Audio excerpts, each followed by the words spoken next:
Hello everyone, welcome back to Midnight Lullaby. I know many of you are here to drift gently into sleep. Before you close your eyes, please give this video a like and subscribe to the channel. I'd also love to hear from you in the comments. Let me know where in the world you're listening from. Now, turn off the lights, get comfortable, and let the story carry you into dreams.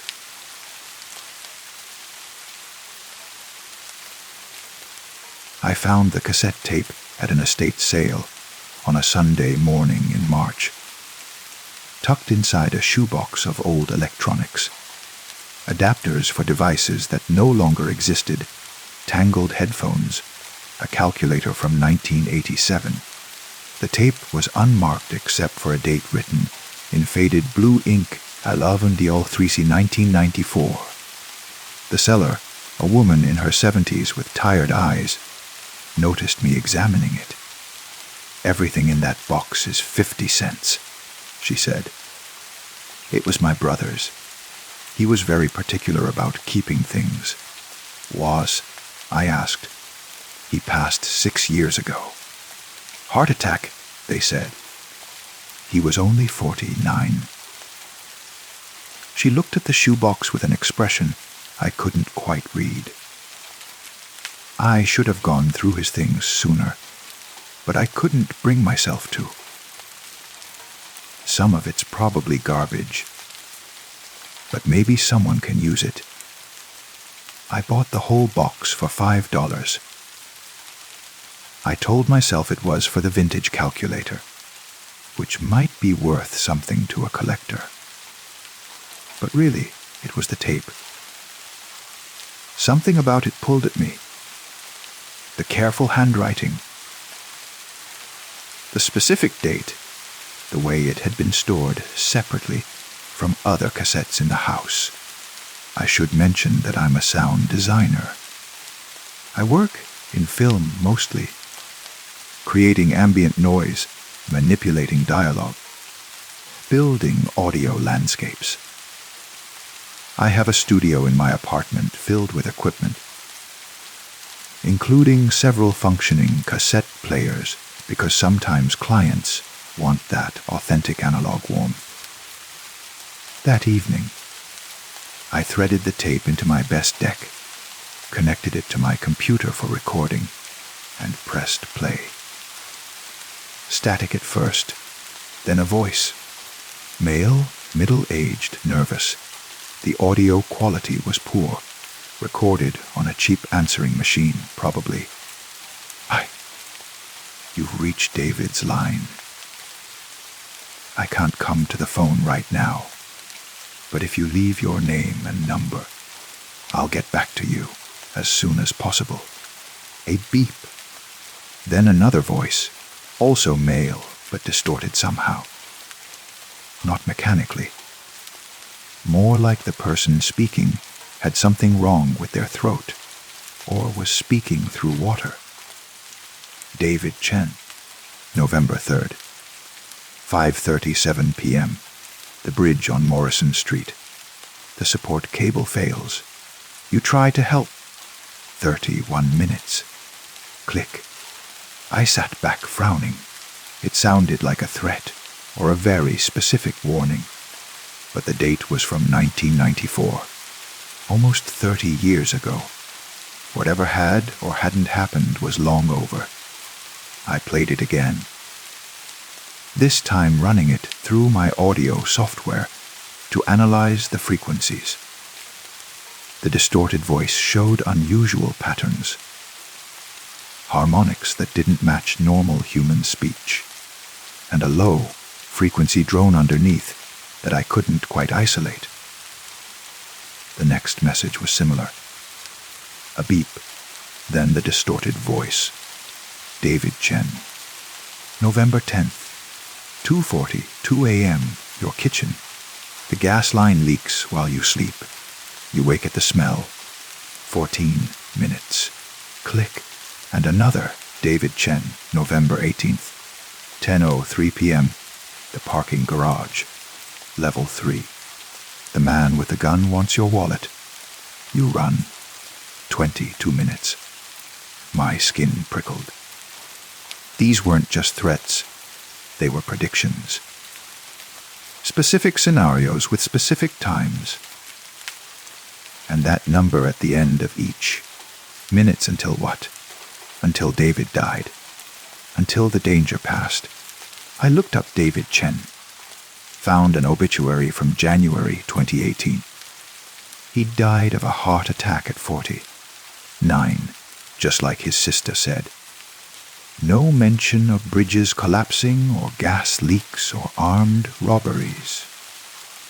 Which meant either the predictions were wrong, or David had somehow avoided them. The tape continued. Message after message, always in the same format. A date, a time, a location, a scenario, and a number of minutes. Some sounded mundane. A car accident on the highway, a slip on icy steps. Others were bizarre. A swarm of wasps in the attic, an electrical fire starting in the walls, a stranger following him home. I counted 23 messages total, spanning from November 1994 to March 1995. The last one was different, though. The distorted voice sounded almost sad. David Chen. March 21st, 8:15 p.m., your apartment. You listen to these recordings. You understand. But you cannot stop it. 28 minutes. The tape went silent after that.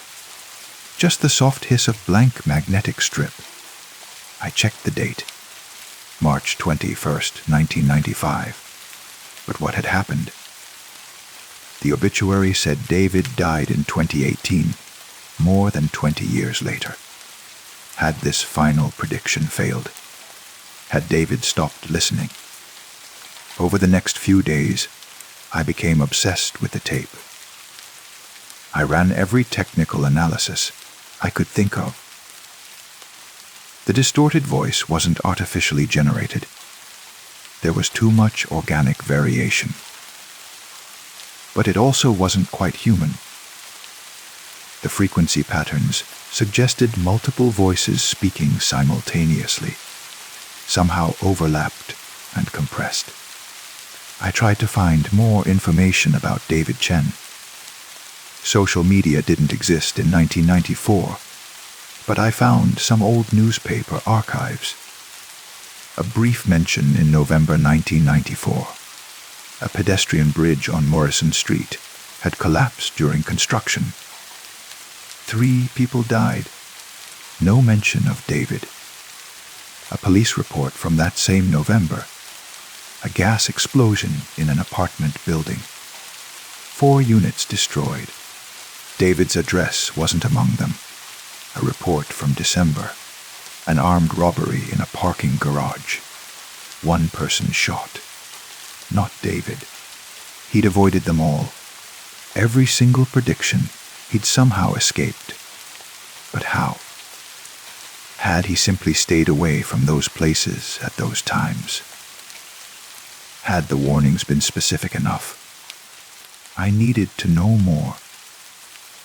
I tracked down David's sister, the woman from the estate sale. She agreed to meet me at a coffee shop. Though she seemed confused about why, I wanted to talk about her brother. David was a good man, she said, stirring her coffee with a plastic stick. Quiet, kept to himself. He was an accountant, very methodical. Never married. Didn't have many friends. After our parents died, it was just the 2 of us, but we didn't see each other much. Did he ever seem paranoid? Worried about specific dangers? Oh, she paused, the stirring stick going still. Actually, yes. Starting around 1994, he became obsessive about safety, always checking things twice, avoiding certain routes, staying home on specific days. I thought he was developing OCD or something. I tried to get him to see someone, but he refused. Did he ever mention receiving strange phone calls? Her expression shifted, became guarded. Why are you asking about this? I found a tape in his things, recordings of messages. They seemed unusual. She set down her coffee. Her hands were shaking slightly. I don't want to talk about the tape. I don't want to think about it. David spent years terrified because of those messages, and I don't. She stopped, took a breath. I'm sorry. I shouldn't have sold his things. I should have destroyed them. You knew about the messages. He played one for me once. Just once. She closed her eyes. It was my voice. The distorted voice. My voice telling David he was going to die. But I never called him. Never left those messages. And the things it described, they were too specific, too accurate. Several times, David avoided disasters by minutes because of those warnings. But the last message... I don't know what the last message said. David never told me. But after March 1995, the calls stopped. He seemed to relax somewhat, though he never fully lost that paranoia. He lived 3 more years, always careful, always checking, always afraid the messages might start again. Did they? Not that I know of. But I think they changed him permanently. Made him afraid to really live, you know. He existed more than he lived.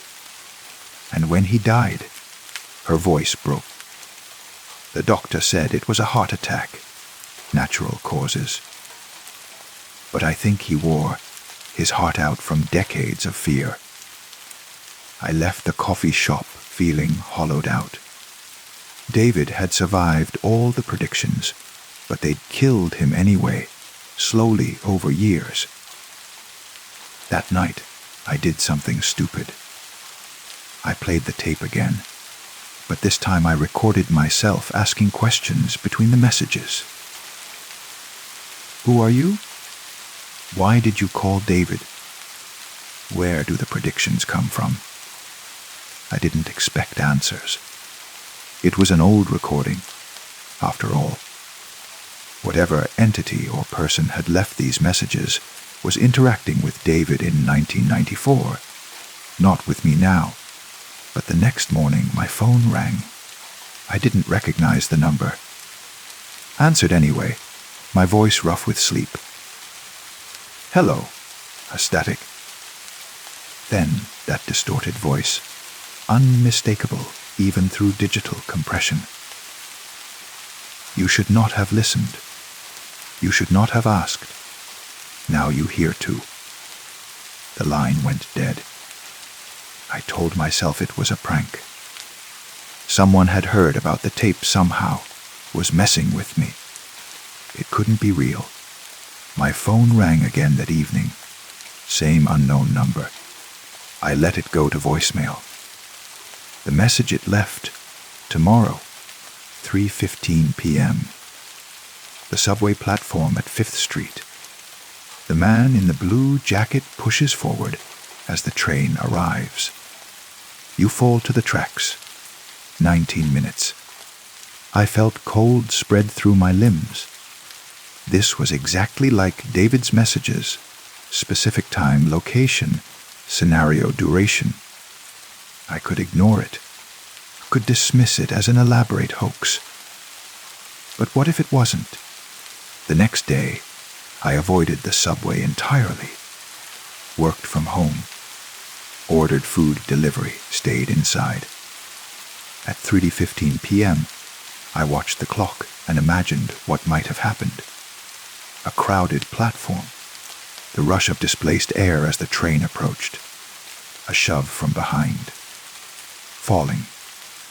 19 minutes until what? Until I died. Until I'd have pulled myself back onto the platform, until help arrived.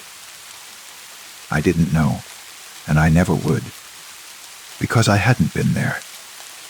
My phone rang again 3 days later. Another prediction. This time, a car accident on the highway. I was supposed to be driving to visit a client. Instead, I canceled the meeting, cited illness, stayed home.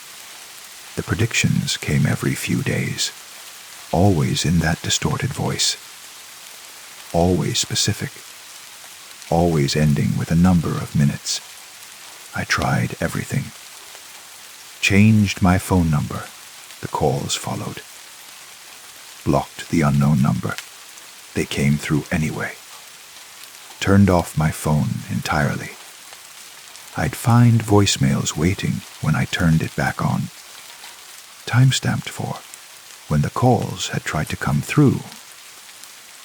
I reported it to the police. But what could they do? The predictions hadn't come true because I'd avoided them. There was no crime to investigate, no threat they could trace. I considered ignoring the warnings, just living my life normally and seeing what happened. Maybe nothing would. Maybe the predictions would fail, like prophecies sometimes do when the subject knows about them. But I thought about David, how he'd played it safe for 23 years, how it had worn him down, made him afraid to live.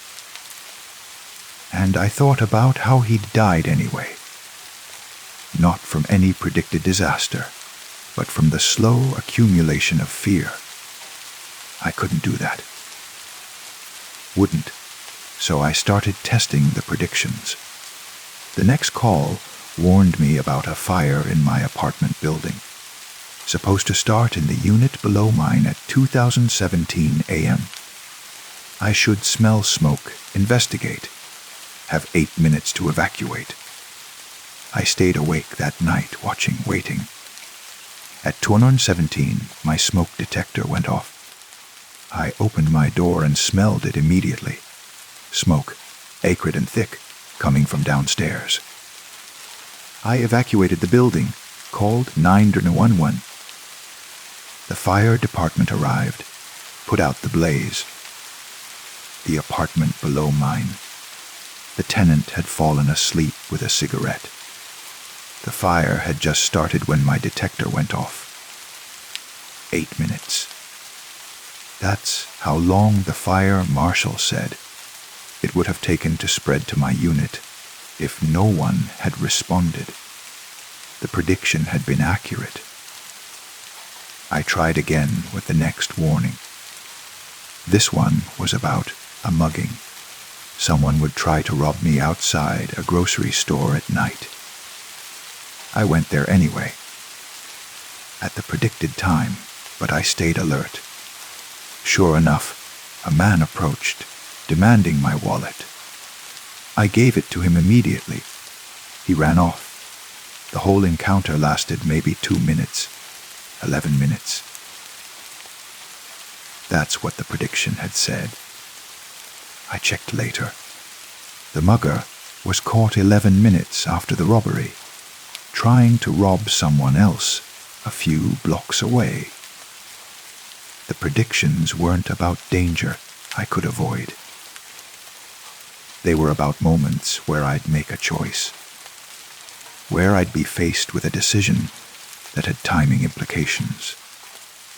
The bridge. David could have tried to help people when it collapsed, getting himself killed, or he could have run. The gas leak. He could have investigated alone or called for help. The armed robbery. He could have fought or complied. Each prediction gave him just enough information to choose wisely, just enough time to survive. But here was the question that kept me awake: who was helping? And why? I started researching similar cases. found a few scattered references online. People who claimed to receive warnings about dangers before they happened. Most were dismissed as mentally ill or attention-seeking. But a few were credible, documented, had witnesses. All of them described the same distorted voice, the same specific predictions, and all of them ended the same way. The calls eventually stopped, but the recipients were forever changed. Paranoid, careful, unable to trust the natural flow of life. One forum post from 2003 caught my attention. The voice isn't trying to save you. It's trying to make you aware. Once you know the pattern, once you see how thin the line is between alive and dead, you can never unsee it. That's the real curse. Not the dangers, but the knowledge of them. The poster's username was dchen94. David. He'd written this 8 years after his call stopped, 9 years before his death. His final post from 2017. I've lived 23 years since the calls ended. 23 years of being careful, and I'm tired. So tired. I don't think I can die from any of the predicted causes anymore. I've avoided them all, changed my fate, or whatever. But I've realized something in saving myself from dramatic deaths. I've died slowly instead. Death by 1,000 precautions. Death by never really living. If the voice calls you, if you hear the predictions, here's my advice: listen once. Learn that danger is real. Then ignore every call after. Take the risks. Live anyway. Because existing in fear isn't living. And you'll die either way. Might as well die having actually lived. He died 4 months after writing that. I printed out his post and taped it above my desk. The calls continued. I started answering them, talking back. Why me? I asked the distorted voice. What do you want? It never answered my questions directly, just continued with predictions. But I noticed something. The scenarios were getting stranger. Less like random accidents and more like tests. Tomorrow, 7:30, 3 a.m. The child runs into the street chasing a ball. You're driving. Brake or swerve. 4 minutes. I drove that route at that time. Saw the child. Brake it hard. The child was fine. But 4 minutes later, the car behind me, the one that had been tailgating, crashed into a pole, trying to avoid rear, ending me. The driver was injured but survived. Had I caused that crash by braking, or prevented something worse? Next week. Tuesday, 9:15 p.m. The elderly woman on your floor forgets her medication. Her door is unlocked. You hear her fall. Help or ignore. 33 minutes. I helped. Called an ambulance. The woman survived what turned out to be a stroke. 33 minutes. That's how long until brain damage would have become irreversible. The predictions weren't about my survival anymore. They were about choices that affected others. Moments where I could intervene or walk away. And the minutes counted not my safety, but someone else's window of survival. I started to understand. The voice wasn't malevolent. It wasn't even trying to control me. It was making me responsible, making me aware that my actions, or inactions, had life or death consequences. But that's always true. Every day, every moment, we affect others in ways we can't predict. We just don't think about it. Don't see the pattern. The voice made me see. Last week, I received a prediction different from all the others. 6 months from now, location unknown, time unknown, you will face a choice. Someone will need help. You will be the only one who can provide it. There are no minutes, because the duration is your life. Everything leads to this moment. After this, the calls stop. No other details. Just that vague promise and warning. I don't know what choice I'll face. Don't know who I'll need to help or how. But I'm not living in fear waiting for it. I'm living as fully as I can, because that's what David couldn't do, and I won't make his mistake. I still have the original tape, carefully preserved in a climate-controlled case. Sometimes I play it, listen to those first predictions that David heard, wonder what he felt that first time the distorted voice spoke his name. Fear, probably. Confusion. That same cold realization that life is more fragile than we pretend. But also, maybe, a strange kind of hope.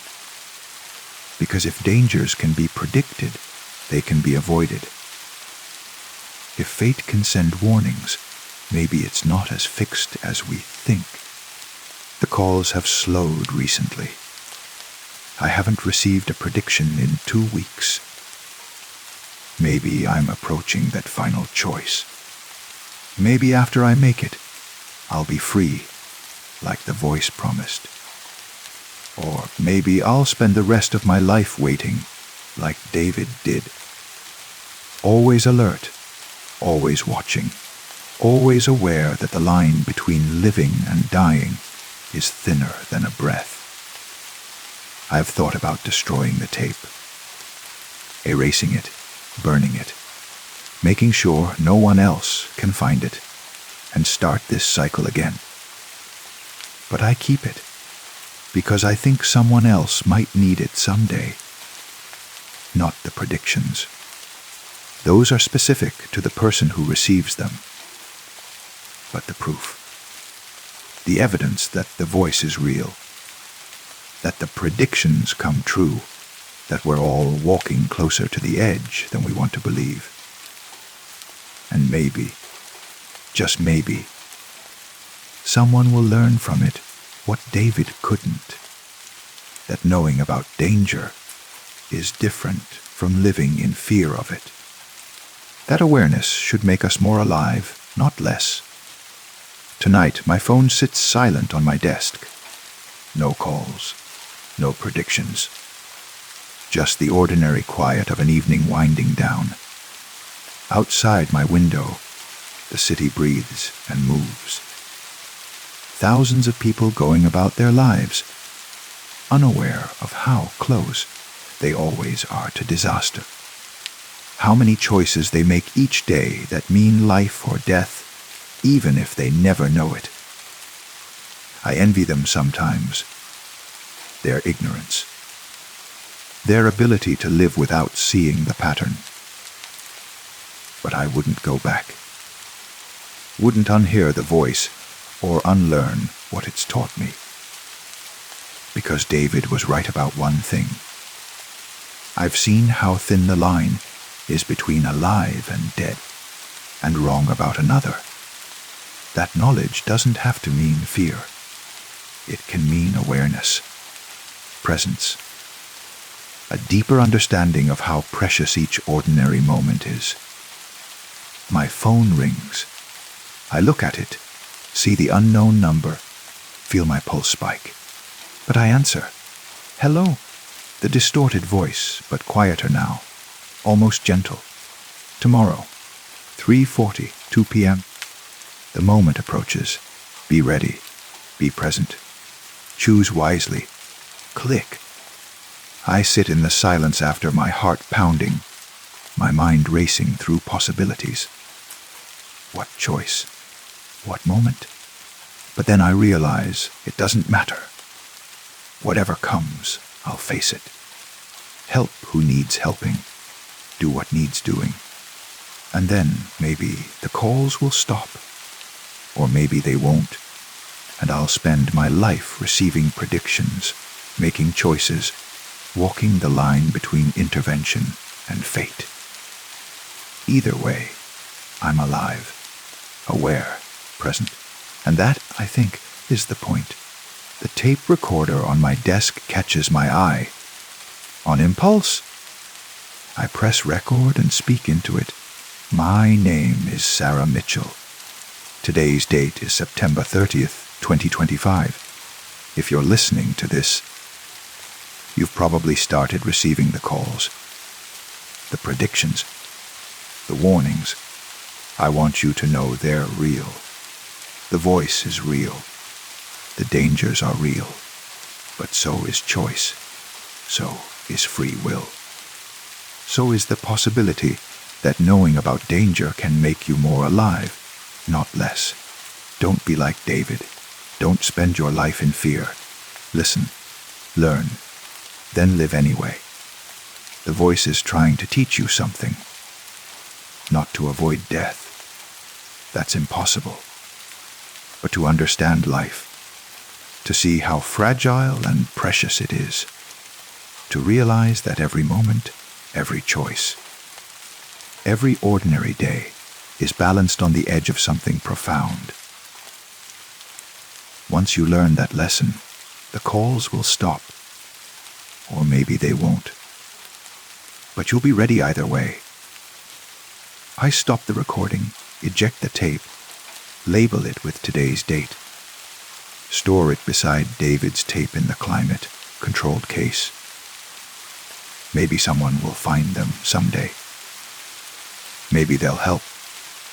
Or maybe they'll just confuse another estate sale shopper looking for vintage electronics.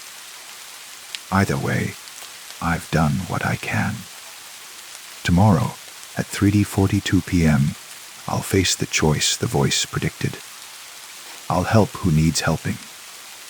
And then I'll see what comes after. But tonight, I'm just alive, just breathing, just grateful for one more ordinary evening. The phone sits silent. The city breathes, and I wait, not in fear, but in readiness. For tomorrow, for the choice, for whatever comes after. The voice made me see the pattern. But I choose what to do with that sight. And that, I think, is the only prediction that really matters. Story 2. The fluorescent lights above me hummed their familiar mechanical lullaby as I settled into the worn fabric seat. It was 11:47 p.m., and I was the only passenger on the number 23 bus, which wasn't unusual for a Tuesday night in late autumn. The driver, a middle-aged woman with gray, streaked hair, had nodded at me when I boarded, her eyes reflecting the dashboard lights like small moons. I pressed my forehead against the cool window glass, watching the city slide past in streaks of amber streetlight and shadow. My breath created small circles of fog that expanded and faded, in rhythm with my breathing. The bus groaned as it rounded a corner, its brakes sighing like an old man settling into sleep. At the next stop, the doors opened with their pneumatic wheeze, but no one boarded. The same thing happened at the stop after that, and the one after that. I wasn't concerned. This was the last route of the night, a threading through neighborhoods where most people were already dreaming. I checked my phone, 12:03 a.m. The battery icon showed 15%. I'd been at my sister's apartment, helping her assemble furniture, until far too late. My own bed was still 30 minutes away, maybe 40 with these frequent stops. I let my eyes close for just a moment. When I opened them again, the quality of the light had changed. It seemed thicker somehow, more viscous, like honey instead of water. The streetlights outside cast shadows that didn't quite align with the objects creating them. I blinked hard, rubbing my eyes. I must have dozed off for a few minutes. I looked toward the front of the bus. The driver's seat was empty. My stomach tightened. The bus was still moving, maintaining a steady speed of perhaps 30 miles per hour, its engine purring with mechanical contentment. Through the windshield, I could see the road ahead, the painted lines sliding beneath us in an endless stream. But there was no one at the wheel. I stood up, gripping the metal pole to steady myself as the bus swayed. Hello. My voice sounded strange in the empty space, absorbed by the seats and ceiling rather than echoing. Is anyone here? The driver's seat remained empty, the large steering wheel turning minutely this way and that, making tiny adjustments as if guided by invisible hands. I walked forward slowly, my footsteps muffled by the rubber flooring. The cash box beside the driver's seat was closed.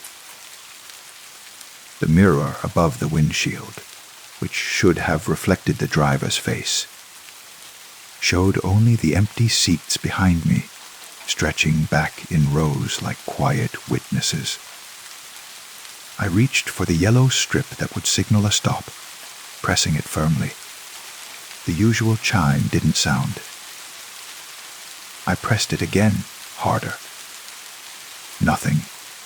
The bus continued its steady progression through streets I was beginning to recognize less and less. Outside, the buildings had become unfamiliar. They were still clearly buildings. I could see windows and doors, and the basic architecture of human habitation. But something about their proportions seemed wrong. Windows sat too high or too low on walls. Doors opened onto second-story spaces with no visible stairs. The signs hanging from storefronts displayed letters I almost recognized. Symbols that seemed on the verge of making sense, but never quite resolved into readable words. I returned to the driver's seat and examined the dashboard. Everything appeared normal. Gauges for speed and fuel. Buttons and switches labeled in standard notation. The key was in the ignition, turned to the ON position. The engine thrummed beneath me, alive and attentive. I could reach out and touch the steering wheel. I could, theoretically, take control. But something prevented me. It wasn't physical. There was no force holding me back. It was more fundamental than that. A knowledge deep in my bones that touching the wheel would be a transgression. A violation of some rule I couldn't articulate, but understood completely. I sat in the seat behind the driver's position and looked out at the passing scenery. The streetlights here were different colors.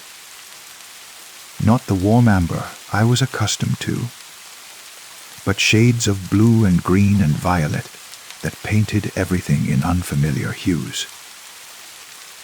A dog trotted along the sidewalk, or something very much like a dog, except its legs bent in one too many places. It turned to watch the bus pass, and its eyes reflected the headlights with a shade of gold I'd never seen in any animal's eyes. My phone screen was black. When I pressed the button, nothing happened. The battery hadn't simply died. The device felt different in my hand, heavier somehow, as if it had become a solid piece of metal and glass with no internal workings at all. The bus made a turn onto a wider avenue. Here, other vehicles moved through the night cars and trucks that looked almost right, but not quite. A sedan passed with 6 wheels instead of 4. A delivery truck had text painted on its side in that same almost readable script. Letters that danced at the edge of comprehension. And there were other buses. They traveled in the opposite direction, identical to mine in every visible detail. The same model, the same faded red paint, the same number 23 displayed on their fronts. I pressed my face to the window as one approached, trying to see inside. The windows were lit, just like mine, showing rows of empty seats.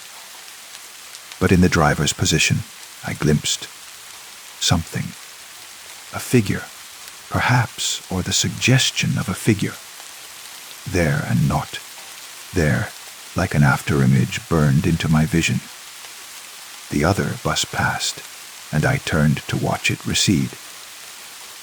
Through its rear window, I could see a single passenger sitting toward the back. They were looking out their window, just as I had been looking out mine. Just before the bus disappeared around a corner, the passenger turned, and I saw their face. It was my face. I jerked back from the window, my heart suddenly loud in my ears. I counted my breaths. 1, 2, 3, 4, trying to calm the surge of panic. I was tired. I'd been helping my sister move heavy furniture. My mind was playing tricks, filling in details that weren't there. Projecting my own face onto a stranger scene for a fraction of a second through 2 layers of glass. The bus slowed, its brakes engaging with a gentle hiss. For the first time since I'd noticed the missing driver, we were stopping. I stood and moved to the middle doors, watching as they folded open with their familiar mechanical origami. Outside was a bus stop. Identical to thousands of others, a metal bench, a covered shelter, a sign with rote numbers and schedules. A figure stood waiting there, their back to me. They wore a coat very much like mine, the same shade of dark blue, the same cut and style. As I watched, they turned around. It was me again. The other me looked tired, their eyes shadowed with the same fatigue I felt. They held a phone in their hand, checking the time. They looked up at the bus, seeing the open door, seeing me standing there. Recognition flickered across their face, my face, followed by confusion, then something that might have been fear or wonder or both. They took a step toward the bus. I took a step back.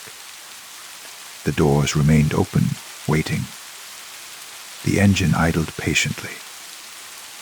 Through the windshield, the driver's seat was still empty, the wheel making its minute adjustments to keep us steady. "Are you getting on?" I asked, though my voice seemed to come from very far away.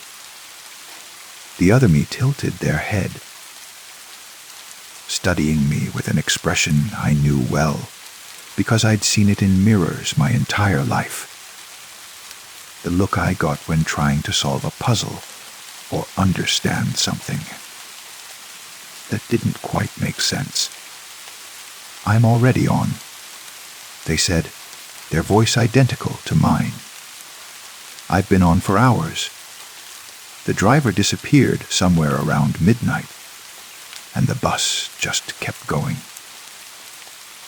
I looked back at the empty seats, then forward at the vacant driver's position, then down at my hands, which suddenly seemed very far away, as if my arms had grown longer without my noticing. "What stop is this?" I asked. "I don't know," the other me replied. "I've never seen it before, but I think I need to get off here." "And I need to get on," I said, understanding something without understanding it at all. We moved simultaneously, me stepping down onto the sidewalk, them stepping up into the bus. For a moment, we stood on the same step, occupying the same space, and I felt a sensation like falling and rising at the same time, like being pulled in two directions at once. Then I was on the sidewalk, and they were in the bus, and the doors were closing between us. Through the glass, I watched them, watched myself, move toward the back of the bus and sit in the exact seat I'd occupied. They pressed their forehead against the window, their breath creating small circles of fog. The bus began to move, pulling away from the stop, its taillights painting the pavement red. I turned to look at the shelter behind me. The bench was there, the covered waiting area, the sign with its incomprehensible schedule. And sitting on the bench was another figure, their back to me, wearing a coat the same shade of dark blue as mine. In the distance, I heard the sound of an approaching bus, its engine note rising and falling as it navigated turns I couldn't see. The figure on the bench stood and turned around. They looked tired, their eyes shadowed with fatigue. They held a phone in their hand, though the screen was dark. When they saw me, recognition flickered across their face, my face, followed by confusion, then something that might have been fear or wonder, or both. The bus rounded the corner, its headlights sweeping across us. Number 23. The same faded red paint, the same familiar shape. It slowed as it approached, brakes sighing, and the doors folded open with their mechanical precision. Through the windshield, I could see the driver's seat clearly. It was empty. The steering wheel turned minutely this way and that, making tiny adjustments, guided by nothing visible. "Are you getting on?" the other me asked. I looked at the open door, you at the lit interior with its rows of empty seats, at the dashboard glowing with its array of lights and gauges. I looked at the other me, standing there waiting, asking a question they already knew the answer to. The engine idled, patient and eternal. The door remained open, an invitation or a threshold or both. I thought about my sister's apartment, about the furniture we'd assembled that would be sitting there in her living room, right now, solid and real. I thought about my own bed, 30 or 40 minutes away, maybe more, maybe less. I thought about all the buses I'd taken in my life, all the drivers who'd nodded at me as I boarded, all the familiar routes threading through the knowable city. "Yes," I said, because what else could I say? Yes, I'm getting on. I stepped up into the bus, feeling the rubber floor under my feet, smelling the familiar scent of old fabric and cleaning solution, and the accumulated journeys of countless passengers. The other me stepped down onto the sidewalk, our movements perfectly synchronized. For a moment, we occupied the same step, the same space, and I felt that sensation again, falling and rising, being pulled in two directions at once. Then they were on the sidewalk, and I was in the bus, and the doors were closing between us. I walked down the aisle and sat in a seat near the back, pressing my forehead against the cool window glass. My breath created small circles of fog that expanded and faded, expanded and faded. The bus began to move, pulling away from the stop. Through the window, I watched the other me turn to look at the bench. Another figure was sitting there now, their back turned, wearing a coat the same shade of dark blue. In the distance, I could hear the sound of another bus approaching. The fluorescent lights above me hummed their familiar mechanical lullaby. The engine purred with mechanical contentment. Through the windshield, I could see the driver's seat, empty as it had been, as it always would be, and the steering wheel making its minute adjustments, guiding us through streets that were familiar and strange, known and unknown, mine and not mine. Outside, the city slid past in streaks of blue and green and violet light. Buildings rose and fell, their windows reflecting a sky full of stars I'd never seen before, but somehow recognized.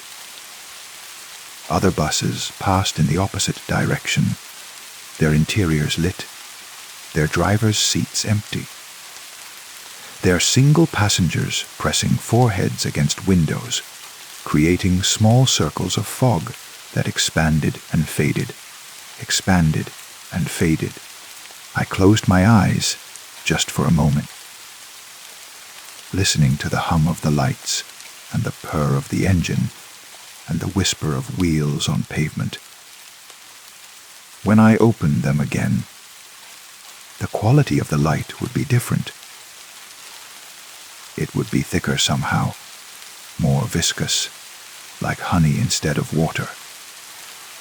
And I would look toward the front of the bus, and the driver's seat would be empty, and I would stand, gripping the metal pole to steady myself, and I would say, "Hello, is anyone here?"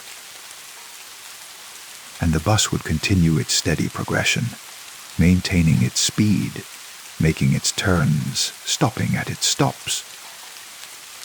Doors opening and closing on empty sidewalks, and waiting figures and questions that could only be answered by asking them again and again and again. The number 23 bus runs every night, following a route that appears on no map, making stops that exist only in the moment of stopping. If you find yourself on it, don't worry. Eventually, you'll reach your destination. Eventually, you'll step off onto a familiar sidewalk and turn to watch the bus pull away. And eventually, you'll hear the sound of another bus approaching, and you'll turn to see its headlights sweeping around the corner. And you'll check your phone for the time, even though the screen is dark. And you'll stand there waiting, asking a question you already know the answer to. The engine will idle, patient and eternal. The door will remain open, and you'll step on, because what else can you do? The city outside slides past in streaks of light and shadow. The fluorescent lights hum their mechanical lullaby.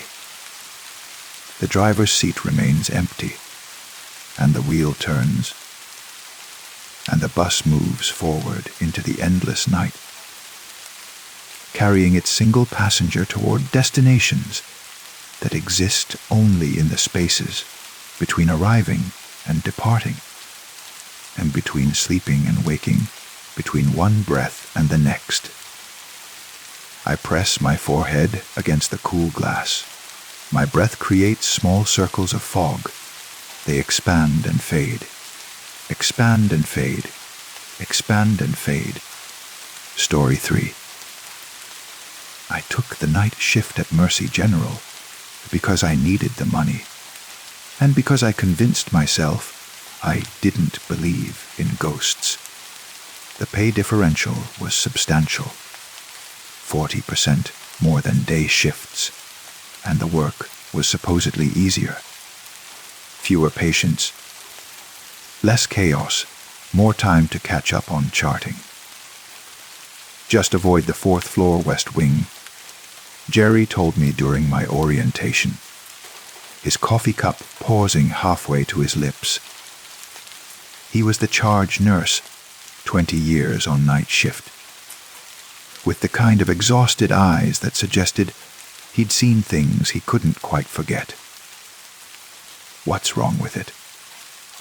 I asked, trying to sound casual. Nothing's wrong with it. It's closed for renovation. Has been for 3 years. He set his cup down, met my eyes. But sometimes the doors open anyway. Sometimes the lights come on. And sometimes. He paused, seeming to reconsider his words. Sometimes you hear things. Best to just stay away. I nodded like this was reasonable advice about a perfectly normal hospital wing and not the opening scene of a horror movie. My first 2 weeks passed uneventfully. I worked the surg floor on the 3rd level, administered medications, changed dressings, comforted patients who woke confused in the darkness. The hospital felt different at night. Quieter, but more alive somehow. As if the building itself breathed differently when most of the staff went home. The 4th floor bothered me, though I couldn't say exactly why. It sat above us, empty and silent, a weight pressing down. Sometimes I'd be in a patient's room directly below the closed wing and hear sounds. Footsteps, wheels rolling, voices too muffled to make out words. Old building settling, Jerry said when I mentioned it. But his face had gone carefully blank, the expression of someone determined not to think about something. On my 15th night, Mrs. Chen in room 312 started hemorrhaging. We called a code, got her stabilized, but she needed a specific type of surgical equipment that had been temporarily moved to storage during the 3rd floor renovations. 4th floor supply room, Jerry said, already moving toward the stairwell. West Wing. Go. I'll get it, I heard myself say. Just tell me what I'm looking for. He looked at me for a long moment, then nodded slowly. Bay 3, shelf 2. Labeled for cardiac surgery. Should take you 5 minutes. Straight down the main corridor. Left at the nurse's station, 3rd door on your right. He handed me his master key. Don't wander. Don't investigate sounds. Get in. They get the equipment. Get out. The stairwell to the 4th floor smelled different. Dust, yes, but also something else. Something chemical and faintly organic. Medical waste, maybe, or cleaning solutions. The kind of smell that catches in your throat and makes you want to breathe shallowly. The door to the 4th floor was locked, but Jerry's key turned smoothly. too smoothly, as if the lock was used more often than a 3-year closed renovation would suggest. I stepped into the hallway and immediately felt wrong. The lights were motion-activated, flickering on in sections as I moved forward. They revealed a corridor that looked recently abandoned rather than under renovation. Gurneys lined the walls, some still made up with sheets. Wheelchairs sat empty at odd angles. A medication cart stood halfway down the hall, its drawers half open as if someone had been interrupted mid-task. But dust covered everything. Thick dust, undisturbed except for my footprints. I walked quickly toward the nurse's station, my shoes squeaking on the linoleum. The sound echoed strangely, multiplying rather than fading. I tried to remember Jerry's directions. Left at the station, 3rd door on the right, but the station itself gave me pause. Charts were still in the racks. A coffee cup sat on the desk. The liquid inside long evaporated to a dark ring. A sweater hung over the back of a chair, as if someone had just stepped away and would return any moment. I turned left and counted doors. 1, 2, 3.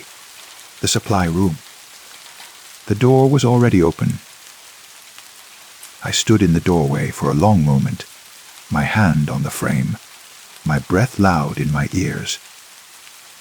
The room beyond was dark, the motion sensor not triggering. I fumbled for the light switch and found it.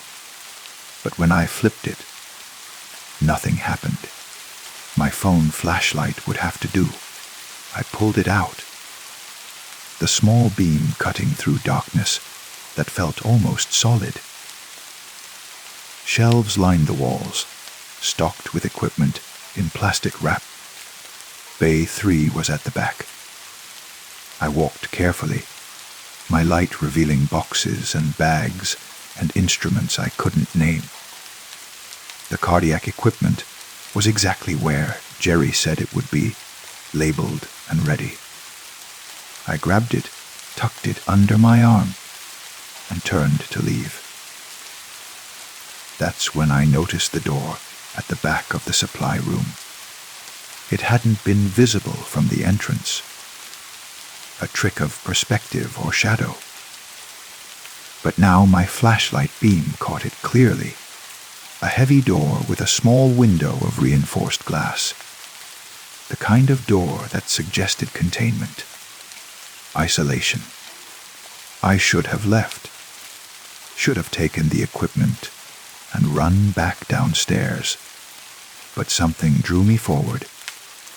Curiosity or compulsion or the gravitational pull of very bad decisions. Through the window, I saw a corridor. But not like the corridor I'd walked through. This one was wrong. The walls were the same institutional green.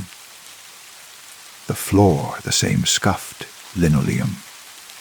But they seemed to extend farther than the building's dimensions allowed. And the lights, when they flickered, revealed things at the edge of vision. Shapes that moved wrong. Shadows that fell from no source.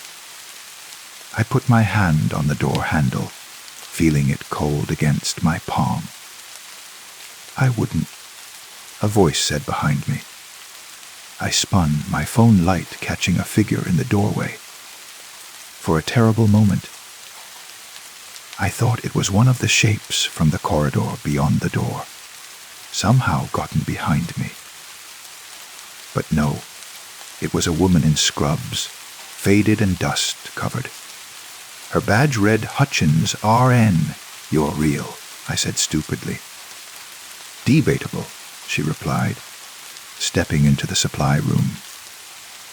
In better light, I could see how thin she was, how the dust on her scrubs had settled like it had been there months, years. But yes, after a fashion, I'm Rachel. I know. New night nurse. They always send the new ones up here eventually. Need to know if you can handle it. She moved to the shelves, began rearranging supplies with practiced efficiency. Can you handle what? Rachel gestured to the door at the back. That. The corridor that shouldn't exist. The place where the hospital forgot to stop. I wanted to laugh, to dismiss this as elaborate hazing or my own sleep-deprived imagination. But the cold truth sitting in my chest said otherwise. What is it? A mistake. An overlap. A place where the walls between things got too thin. Rachel's voice was matter of fact, as if describing a leaky faucet. This hospital is old. Built in 1903, expanded 7 times. Built over sites that had been used for other things. Sanatoriums, asylum, before that, a cemetery. All that suffering and death and fear, layer upon layer. Eventually, something pressed through. From where? Do you really want to know? She looked at me directly for the first time, and her eyes held distances I couldn't measure. Some questions are better left unanswered. Some doors better left unopened. But I'd already touched the handle, already felt the cold seeping into my palm like a slow infection. I think it's too late for that. Rachel sighed. Maybe.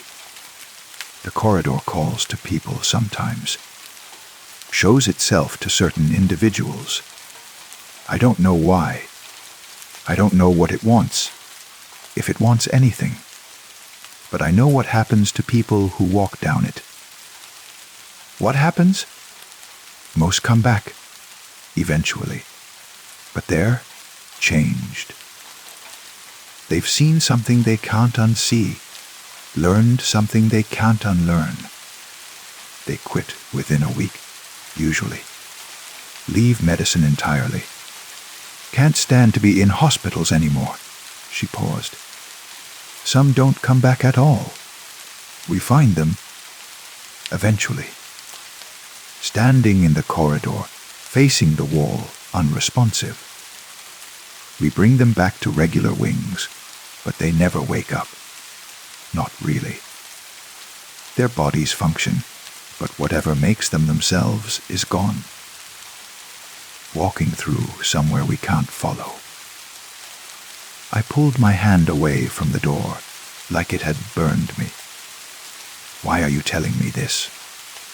Because you asked. Because you touched the door. And because she looked past me, toward the window in the door. It's already too late to pretend you don't know. I turned slowly, dreading what I might see. Through the reinforced glass, the corridor stretched impossible and dark. But now I could see figures in it, human-shaped but not human, standing still as statues or moving with gestures that hurt to watch. And at the far end, barely visible, something large and dark that breathed. What do they want? My voice came out as a whisper. Nothing. Everything. Want is too human a concept. They exist in the spaces between, in the places where meaning breaks down. The corridor is just where they can reach us most easily. Rachel moved to stand beside me, looking through the window. The hospital tried to seal it off years ago. Closed the whole wing, claimed renovations. But you can't renovate away something that isn't exactly here. The hospital knows. Administration knows something. They don't ask questions. They just keep the fourth floor closed, pay generous shift differentials to night staff, and ignore the occasional disappearance. Her reflection in the glass looked sad. It's easier than acknowledging the truth. And you. Why are you still here? Rachel's laugh was hollow. I'm not. Not really. I went through the door 11 years ago. Walked the corridor, saw what's at the end. Came back, but not all of me. Most nights I don't even remember I'm dead. I just work, chart, care for patients that aren't there. Repeat the motions until morning comes, and I forget again. I felt cold spreading through my limbs. I should go. Yes, take the equipment downstairs. Save Mrs. Chen. Go home when your shift ends.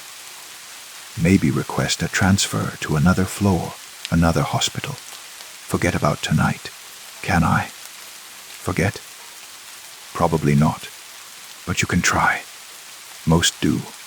She turned away from the door, her form seeming less solid than before. Just don't come back up here. Don't investigate. Don't try to understand. Some knowledge costs more than it's worth. I left the supply room, walking quickly down the corridor toward the stairs.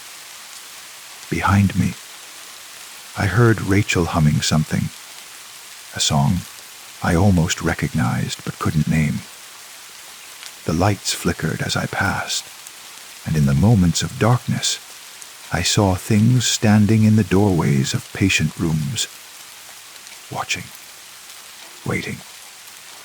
The stairwell door had never looked so inviting. I grabbed the handle, pulled hard, stumbled through into the brighter lights of the third floor. Behind me, the door swung shut with a sound like a sigh. Jerry was waiting at the nurse's station. You got it? You're okay. I'm fine. I lied. Met someone up there. Rachel. His face went very still. Rachel Hutchins. Yes. She said she'd worked here. Rachel died 11 years ago. Cardiac arrest in the supply room on 4 West. They found her 3 days later. He took the equipment from my hands, set it on the counter. We don't talk about her. We don't talk about that floor, and we especially don't go back. But I did go back, 3 nights later. I told myself it was curiosity, scientific inquiry, the need to understand. But really, it was the pull, the cold in my palm that hadn't faded. The dreams where I walked endless corridors, searching for something I couldn't name. The 4th floor was unchanged. Dust and darkness, and the sense of time suspended. I walked directly to the supply room, to the door at the back. Rachel wasn't there, or if she was, she chose not to appear. Through the window, the corridor waited. I could see more details now. The walls weren't exactly institutional green. They were all colors, shifting subtly. Or perhaps the color of nothing at all. The figures stood in different positions than before, arranged in patterns that might have been meaningful or might have been random. And at the end, the breathing darkness had moved closer. I put my hand on the handle. The metal was so cold it burned. Every rational part of my brain screamed to stop, to walk away, to run. But my hand turned the handle anyway, and the door opened with a sound like tearing fabric. The air that flowed out was wrong. Too thick, too thin, too everything and nothing. It smelled of hospitals, but also of places that had never seen medicine. charnel houses and ruins, and the spaces between stars. I stepped through. The door closed behind me. Not slammed, just gently swung shut, its click echoing down the impossible corridor. I stood very still, my breath coming fast and shallow, and looked around. The corridor extended in both directions, as though I'd only seen it going one way through the window. Behind me, the door I'd come through was barely visible, already fading like a memory. Ahead, the figures waited. I walked forward because there was nowhere else to go. My footsteps made no sound. The lights overhead, wherever the light was coming from, stayed constant. No flickering or motion sensors here. The first figure I passed was standing in what might have been a doorway, or might have been a gap in the wall. Human-shaped, wearing what looked like old-fashioned medical clothing, the kind doctors wore a century ago, with high collars and long coats. Its face was turned toward the wall, features obscured. "Excuse me," I said, my voice strange and flat in this space. The figure didn't respond, didn't move. I walked past it, fighting the urge to run. More figures lined the corridor. Some standing, some sitting in wheelchairs that had no wheels. Some holding clipboards, pens frozen mid-note. All facing walls or each other, but never looking at me. All utterly still. Then I saw the rooms. They branched off from the corridor, though I hadn't noticed doorways before. Inside, scenes played out like frozen photographs. A surgery in progress. The patient opened, but no blood flowing. A birth, mother's face caught between pain and joy. A death, family gathered around a bed, their grief suspended mid-expression. Moments from the hospital's history, I realized, preserved here, echoing eternally in this space between spaces. All the births and deaths and healings and failures, somehow recorded in the fabric of whatever this place was. I kept walking. The corridor seemed to extend forever. But I knew I was getting closer to the end, because the breathing sound grew louder. Not exactly breathing, more like the sound a building might make if it could inhale. A deep, rhythmic draw and release of something that wasn't quite air. At last, the corridor opened into a wide space. Not a room exactly, but an absence of corridor, and in the center of that absence, the darkness breathed. It was huge, formless, darker than shadow, yet somehow visible against the not quite light of this place. It pulsed with that rhythmic breathing, expanding and contracting, and with each breath I felt something pulling at me, not physically, but deeper. Like it was drawing out memories, thoughts, the very sense of being myself. "What are you?" I asked it. The darkness didn't answer in words, but suddenly I knew, in the way you know things in dreams. It wasn't a creature or an entity. It was a place, a state. The absence that gathers around all the suffering and death that happens in hospitals. The collective weight of every loss, every failure, every moment when medicine wasn't enough. Hospitals try to be places of healing, but they're also where people come to die, where families gather to say goodbye, where bodies fail despite everyone's best efforts. All that pain and grief has to go somewhere. Usually, it dissipates, spreads out into the world, gets absorbed by the living, and eventually released. But here, in this hospital built on ground, already soaked with suffering, the darkness had pooled, concentrated, become something that was almost aware. It showed me things then, memories that weren't mine.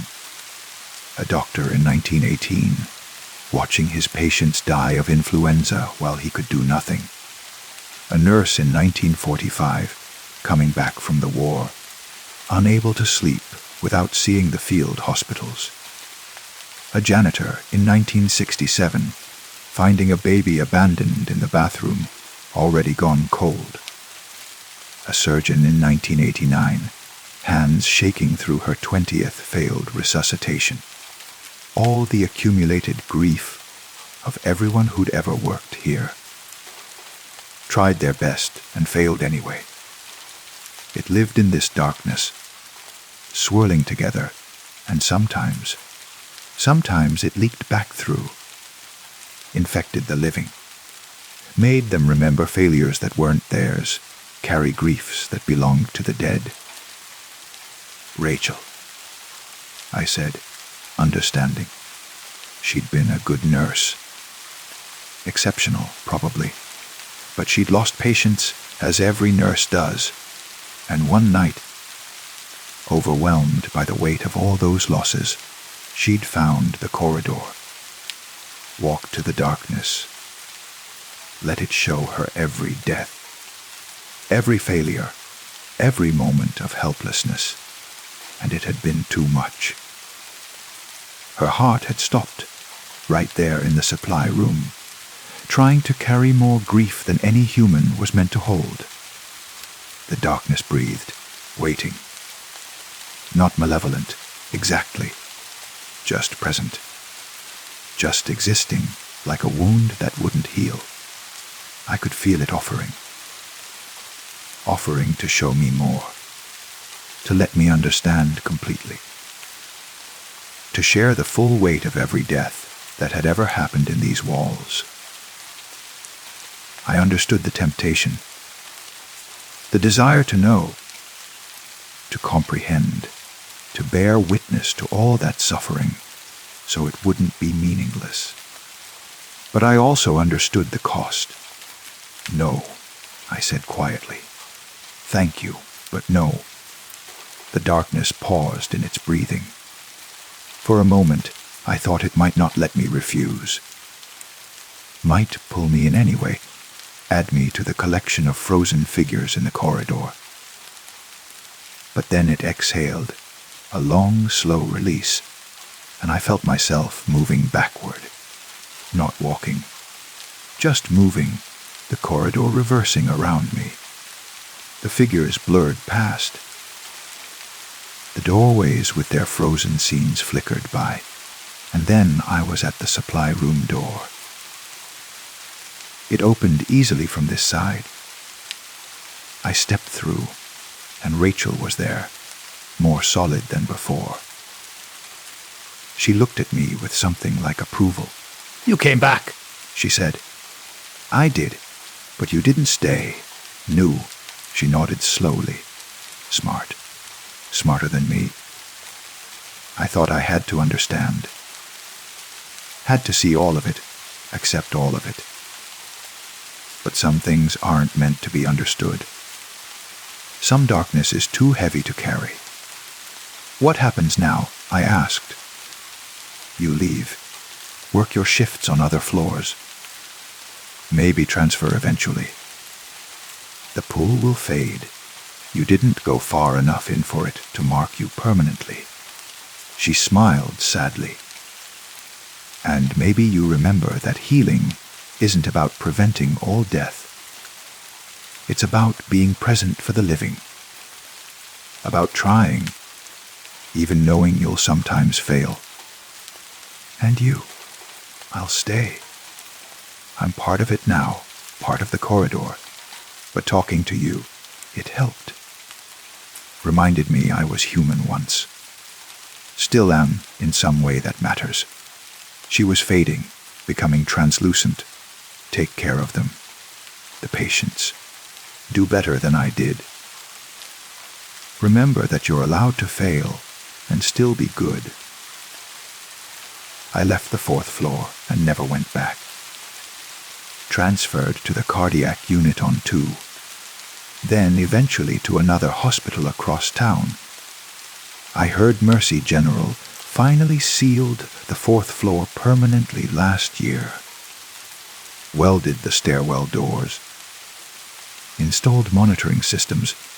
Made the whole wing officially off. Limits to everyone.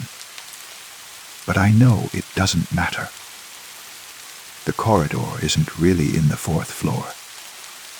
It's in the spaces between. In the accumulated weight of suffering that exists in any place where people come to die. Sometimes, late at night, I still feel the cold in my palm where I touched that door.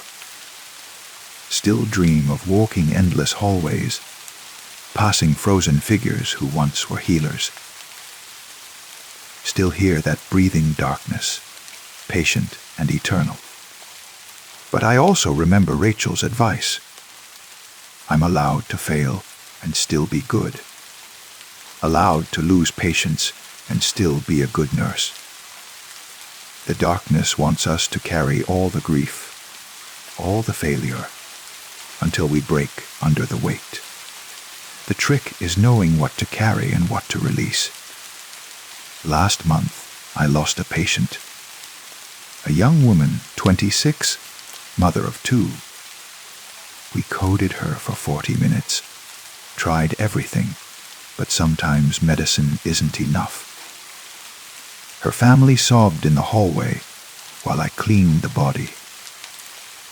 Prepared it for viewing, did all the small tasks that come after death. And I felt it. That pull, that desire to understand why, to carry her death like a burden I deserved. The same pull that led Rachel down that corridor, that whispers to every healthcare worker who's ever lost someone they tried to save. Instead, I cried for 10 minutes in the supply room, let myself feel the sadness and the failure and the grief. Then I washed my face, went back to my other patients and did my job. The grief didn't disappear, but it didn't consume me either. It became part of my experience, part of what makes me human without defining me entirely. That's the real lesson of the corridor, I think.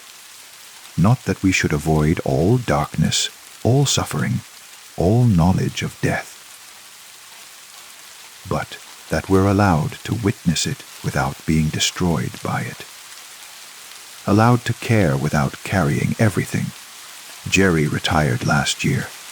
On his last shift, he pulled me aside and handed me something wrapped in cloth. Inside was a key, old brass, worn smooth. For the 4th floor, he said. Just in case someone needs it someday. Someone who can handle it better than most. Why me? Because you went up there twice and came back both times.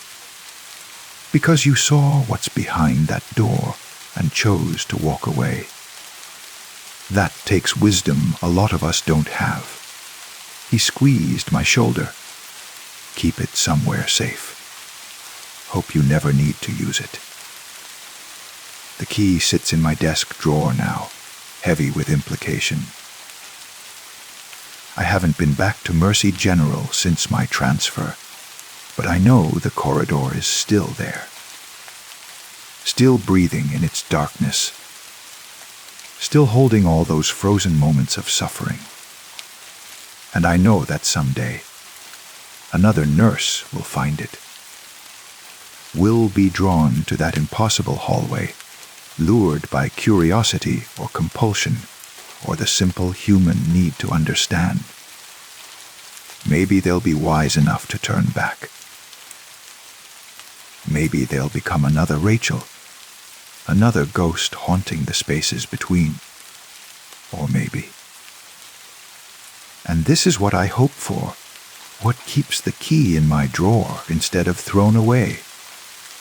Maybe they'll walk to the darkness, see what it shows them, and still choose to return. Choose to be human and fallible and okay with both. Because that's the secret the darkness can't quite grasp. That humans can witness suffering without being consumed, can carry grief without drowning, can fail and fail and fail, and still show up the next day to try again. The corridor will always be there, in Mercy General or hospitals like it. Wherever suffering pools deep enough, the walls grow thin. But we don't have to walk down it. Don't have to let it show us everything, carry everything, become everything. We're allowed to just be human, imperfect, failing, trying anyway. And that, more than any amount of perfect understanding, might be enough. Tonight, my last patient before shift change is an elderly man with pneumonia. His breathing is labored, his oxygen saturation dropping despite our interventions. His daughter sits beside him, holding his hand, trying not to cry. "Is he going to be okay?" she asks me. I could lie, could offer false hope, but instead, I sit down beside her and tell the truth as gently as I can. I don't know. We're doing everything we can, but sometimes the body is just too tired. She cries then, and I hold her hand too. A chain of 3 people facing the darkness together. The man's breathing steadies slightly. Not improving, but not worsening. Holding in that liminal space between living and dying that hospitals know so well. "Thank you," the daughter whispers, "for being honest, for being here." "That's what I'm here for," I say, and I mean it. When I leave at the end of my shift, the sun is rising. The hospital looks ordinary in daylight. Just a building. Just bricks and windows, and the everyday machinery of healing. You'd never know about the corridor, about Rachel, about the breathing darkness that waits in the spaces between. But I know, and knowing, I choose to come back tomorrow, to try again, to fail when I must and succeed when I can, and to be okay with both. The key in my drawer waits, cold and heavy. A reminder and a warning and a promise. Someday someone will need it, but not today. Today, I drive home through morning traffic, thinking about the patients I helped and the ones I couldn't. About Rachel, still walking her corridor. About the darkness that breathes and waits and shows us more than we're meant to see. And I think about the choice we all have to walk toward that darkness, to let it show us everything, or to turn back. To accept that some things are too heavy to carry, some knowledge too costly to gain. To be human is to fail. To be a healer is to fail and try again anyway. The corridor taught me that, in its own terrible way. And for that lesson, painful as it was, I'm grateful. The hospital fades in my rearview mirror. But I know I'll be back tomorrow night. And the night after that. And the night after that. Because someone has to bear witness to the living. Someone has to choose the light. Story 4. I inherited my uncle's house in the valley without ever having met him. The letter from the lawyer was brief, childless, eccentric. Had specified in his will that the property should go to me. I'd never known I had an uncle. My mother refused to speak of him when I asked. "Just sell it," she said, her voice tight with something that might have been fear or anger or both. "Don't go there. Don't try to live there. Sell it sight unseen and forget about it." But I was between jobs, between relationships, between versions of myself, and the house was fully paid for, situated in a valley small enough that it didn't appear on most maps. It seemed like the perfect place to disappear for a while. The drive took me through mountains that grew progressively steeper. Roads that narrowed from highway to country lane to something barely wider than a path. The trees pressed close on both sides. Old growth that blocked out most of the sunlight, casting everything in perpetual twilight. The valley, when I finally descended into it, was beautiful in the way that isolated places can be. A scattering of houses along a single road. A general store that also served as the post office, a church with a white steeple. Pastoral, peaceful, the kind of place people write poems about. The houses, I noticed, all had something odd about them. It took me a moment to identify what. They were all perfectly maintained, but they had no shadows. Or rather, their shadows were wrong. Too dark, too solid, moving slightly even when there was no wind to move them. I dismissed it as a trick of the light. The valley's strange geography, the way the mountains created odd angles of illumination. Nothing more. My uncle's house sat at the end of the road, slightly separated from the others. A craftsman-style cottage with a wraparound porch and windows that reflected the late afternoon sky like blind eyes. The key was under the mat, exactly where the lawyer said it would be. Inside, the house was immaculate. Furniture covered with white sheets. Floors clean enough to see my reflection. And everywhere, photographs.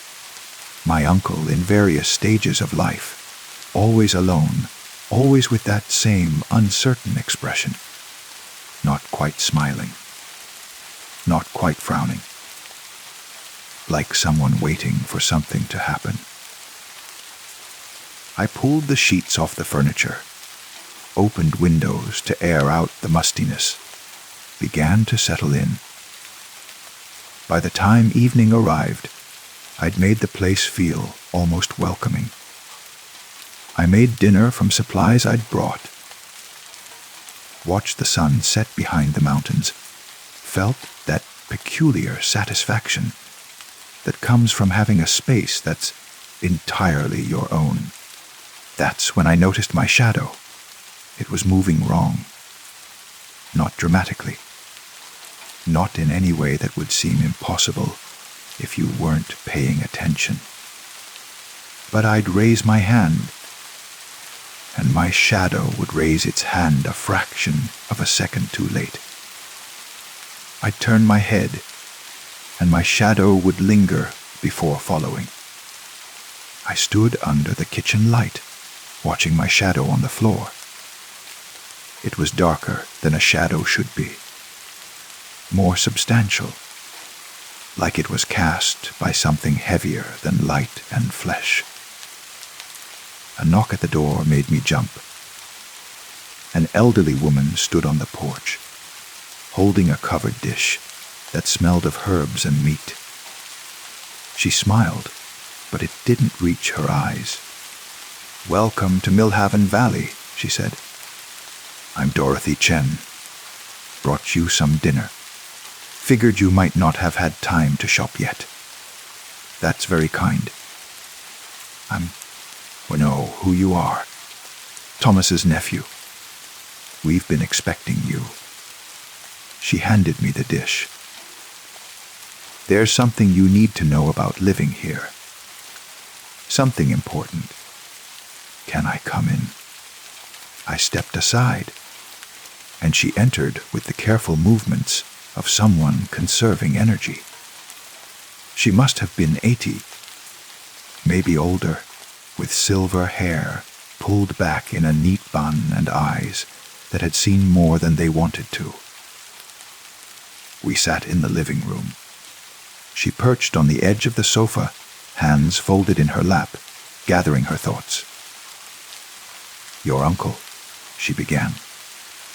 He was a good man, kept the traditions, did what needed to be done. But he never had anyone to pass the knowledge to, and that worried him. That's why he left you the house, because the house comes with responsibilities. What kind of responsibilities? She looked at the window, at the gathering darkness outside. You've noticed your shadow, haven't you? Moving strangely. I nodded slowly. That's how it starts. For everyone who lives here. The valleys. She paused, choosing words carefully. The valley sits on thin ground. Thin between here and somewhere else. And the somewhere else, it bleeds through. Manifests as shadows. Our shadows. I don't understand. The shadows here aren't just absence of light. They're presences. Beings from the other side that attach themselves to us. That feed on us slowly. And if we don't manage them properly, if we don't keep them satisfied. She trailed off, and I saw fear flicker across her face. They become solid. They take on weight and substance. And then they're not shadows anymore. They're replacements. The room felt suddenly colder. This is insane. Yes, she agreed simply. But it's also true. You'll see if you stay. Your shadow will continue to act more independently. And one morning, you'll wake up and realize it's not following you anymore. You're following it. Why doesn't everyone just leave? Some do. But the shadows follow. Wherever you go, your shadow goes. And if it's from Millahaven, if it's already begun the process of separating from you. She shook her head. Better to stay here, where we know how to manage them. Manage them how? The offering. Every month, on the new moon. We gather at the crossroads in the center of town, and we feed them.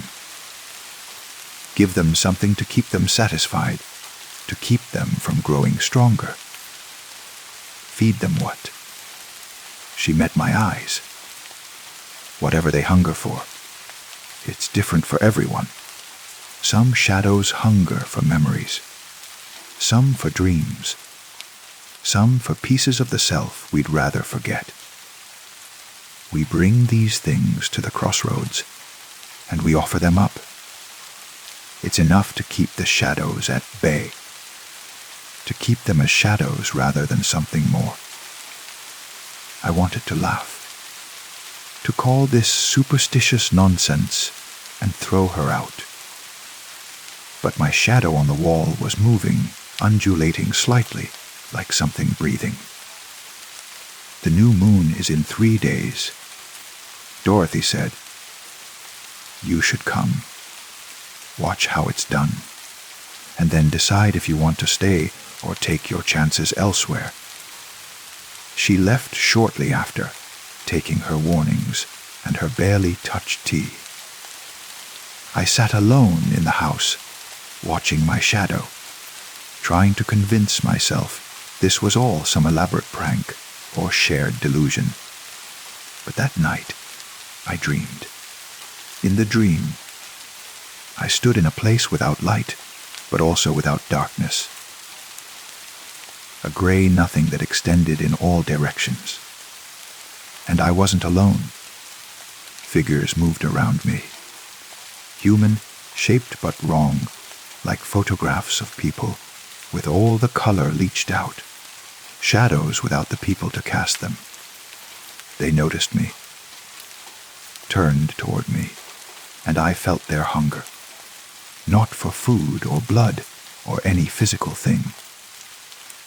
They hungered for existence, for solidity, for the weight and substance of being real. One of them approached.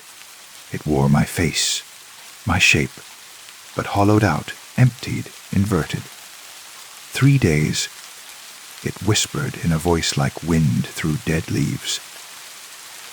3 days until we can meet properly. Until you bring yourself to the crossroads. Until you offer up what I need to become more than shadow. I woke gasping, tangled in sheets soaked with cold sweat. Dawn light filtered through the windows.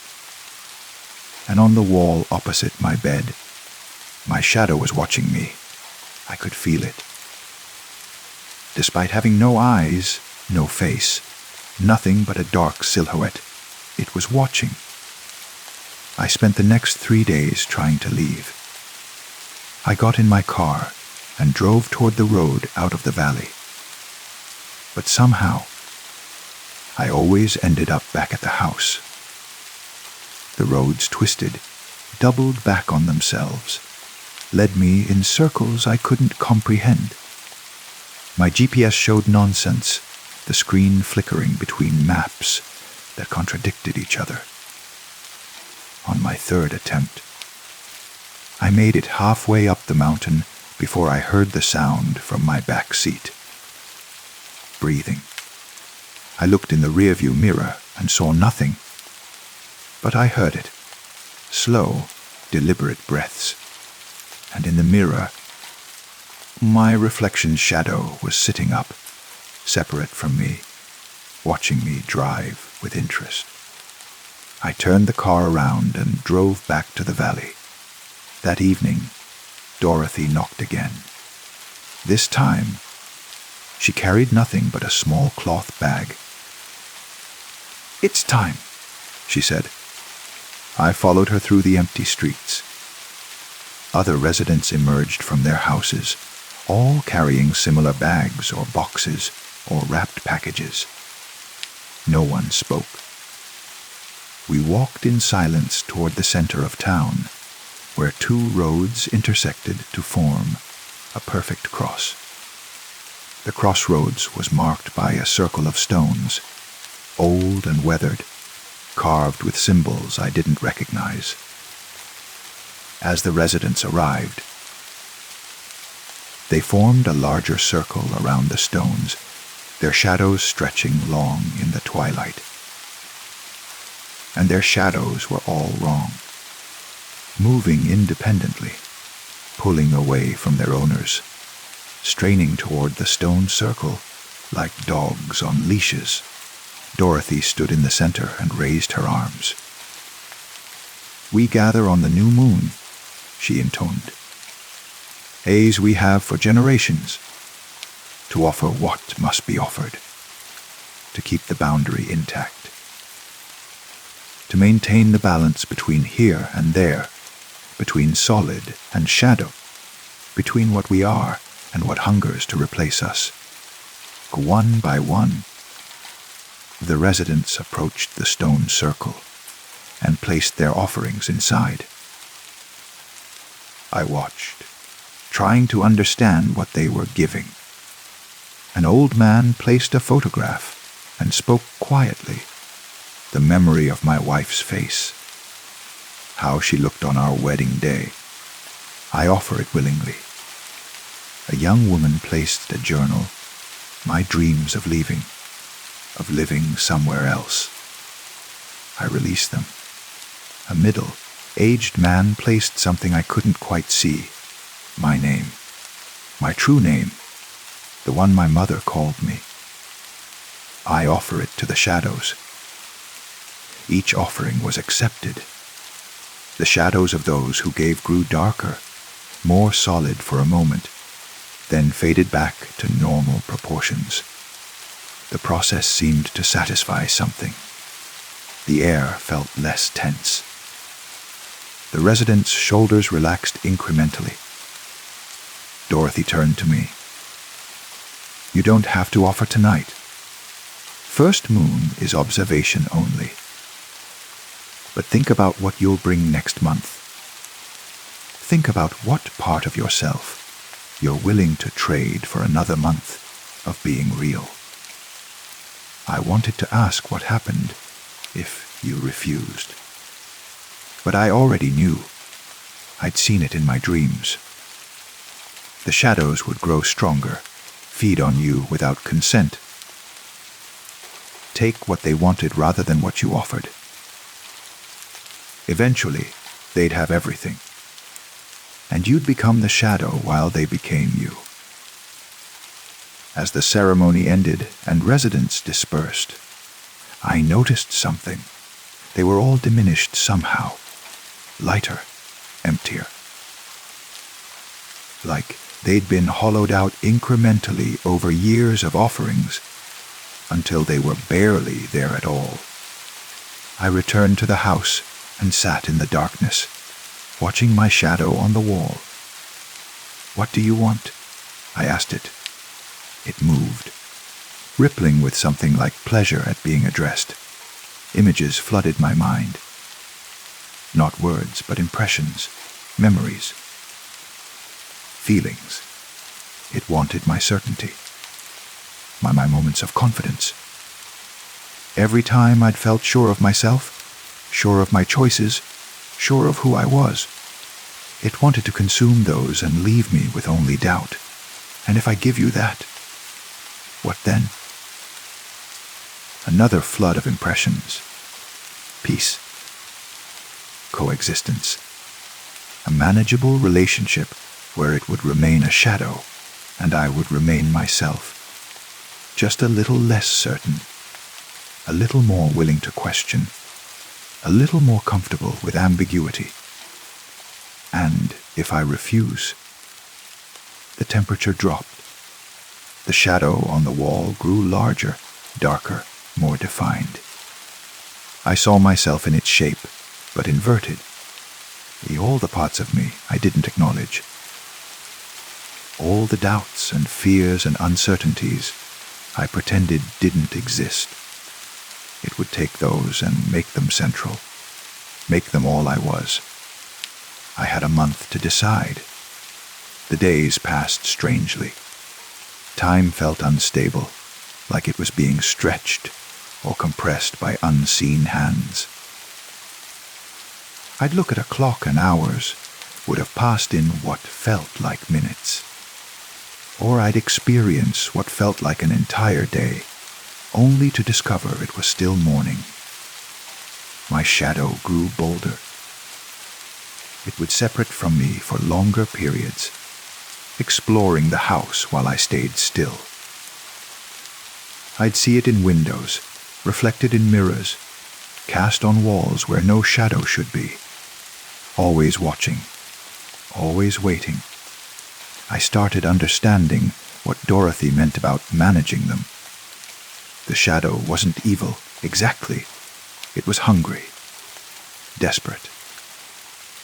It existed in that gray nothing place from my dream, and it wanted so badly to be real, to matter, to exist in a way that shadows couldn't.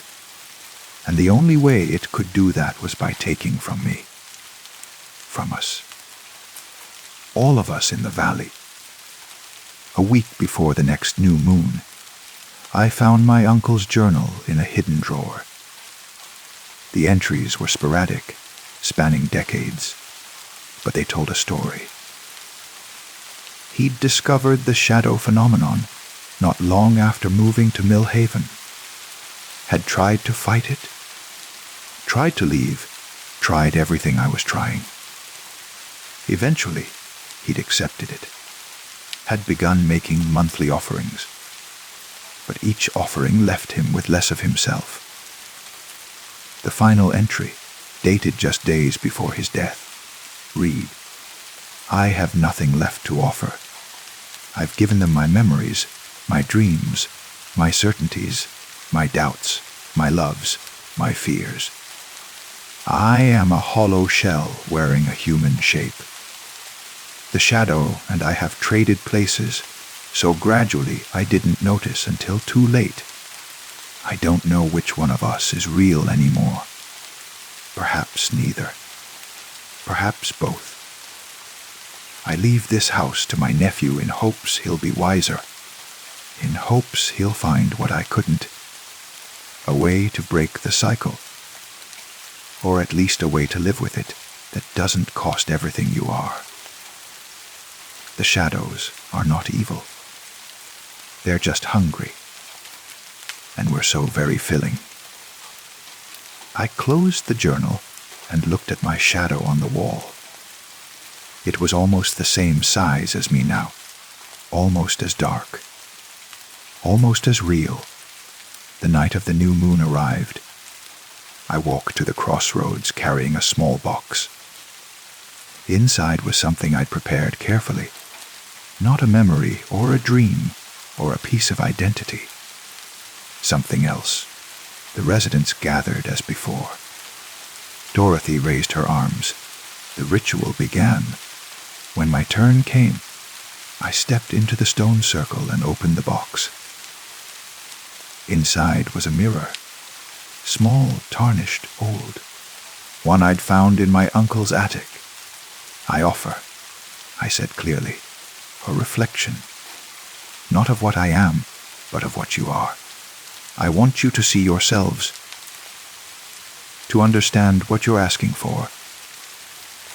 I placed the mirror in the center of the circle and stepped back. The shadows surged forward, all of them, from every resident drawn to the mirror, and in its surface they saw themselves, not as shadows, but as they would be if they became solid. Hollowed out versions of the people they'd replace, desperate, hungry, never satisfied, because they could never truly be what they yearned to be. The shadows recoiled, and in that moment of recoil, something shifted. The air felt lighter. The pressure that had been building since I arrived in the valley released slightly, like a breath being exhaled after being held too long. Dorothy stared at me with wide eyes. "What did you do?" "I showed them the truth," I said. "That what they want. To be us. To replace us. Won't give them what they're really seeking. They'll just become another kind of hunger, another kind of emptiness." But the relief was temporary. I felt my shadow pulling back, retreating, but not departing. Just considering, recalculating. The other residents completed their offerings quickly, nervous now, uncertain about what my disruption might mean. As we dispersed, I felt eyes on me. Not just human eyes, shadow eyes. All of them watching, evaluating this new variable in their endless equation. That night, my shadow came to me. Not in a dream, not as a reflection or a cast shape on the wall. It stood beside my bed, a three-dimensional darkness in the approximate form of a person. My person, and when it spoke, the voice came from everywhere and nowhere. "You think you're clever," it said, showing us what we'd become, making us question. "But you don't understand. We already know, we've always known, and we don't care." I sat up slowly, keeping my breathing steady despite the terror coursing through me. "If you know it won't satisfy you, Why keep trying? Because trying is all we have. Because hunger is our nature, and we are nothing but our nature. It moved closer, and I felt cold radiating from it. You humans, you get to pretend you're more than your base impulses. You get to create meaning, assign purpose, build structures of belief that let you feel significant. We don't have that luxury. We are hunger. We are absence. And the only way we can become more is by consuming what you are. There has to be another way. Why? The shadow tilted its head, mimicking human curiosity. Why does there have to be another way? The universe isn't fair. It isn't kind. It simply is. And in this valley, on this thin ground between worlds, we exist. We hunger. And you feed us, or we take what we need. That's the only truth that matters. I thought of my uncle's journal, of decades spent being slowly consumed, of all the residents growing emptier with each offering. What if we all left? I asked. What if everyone in the valley just abandoned it? Would follow. We're bound to you now.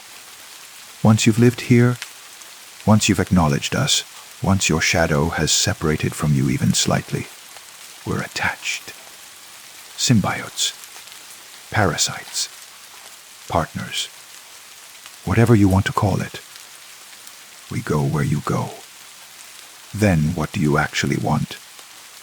Not what you take, but what you want.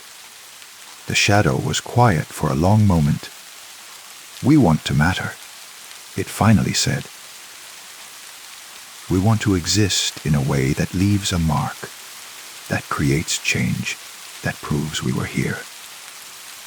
You get to do that simply by living. We can only do it by consuming. It's not fair, but it's what we have. An idea formed in my mind. Dangerous, possibly stupid. But the only thing I could think of. What if I offered you a different arrangement?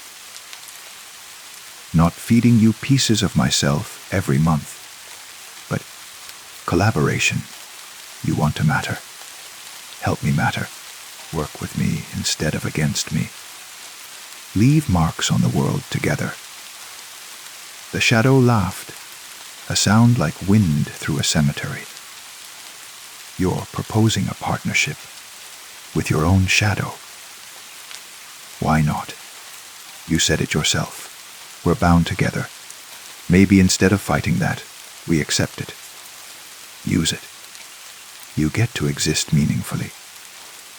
And I don't get hollowed out. And what makes you think I'd agree to that? Because the alternative is you continuing to take offerings until there's nothing left of any of us. And then what? You'll have a valley full of empty shells, casting shadows that are more real than the bodies they're attached to. And you'll still be hungry because there's nothing left to consume. The shadow considered this. I could feel it thinking, weighing options, calculating outcomes. You'd have to trust me, it said. Let me in. Not as a parasite, but as a partner.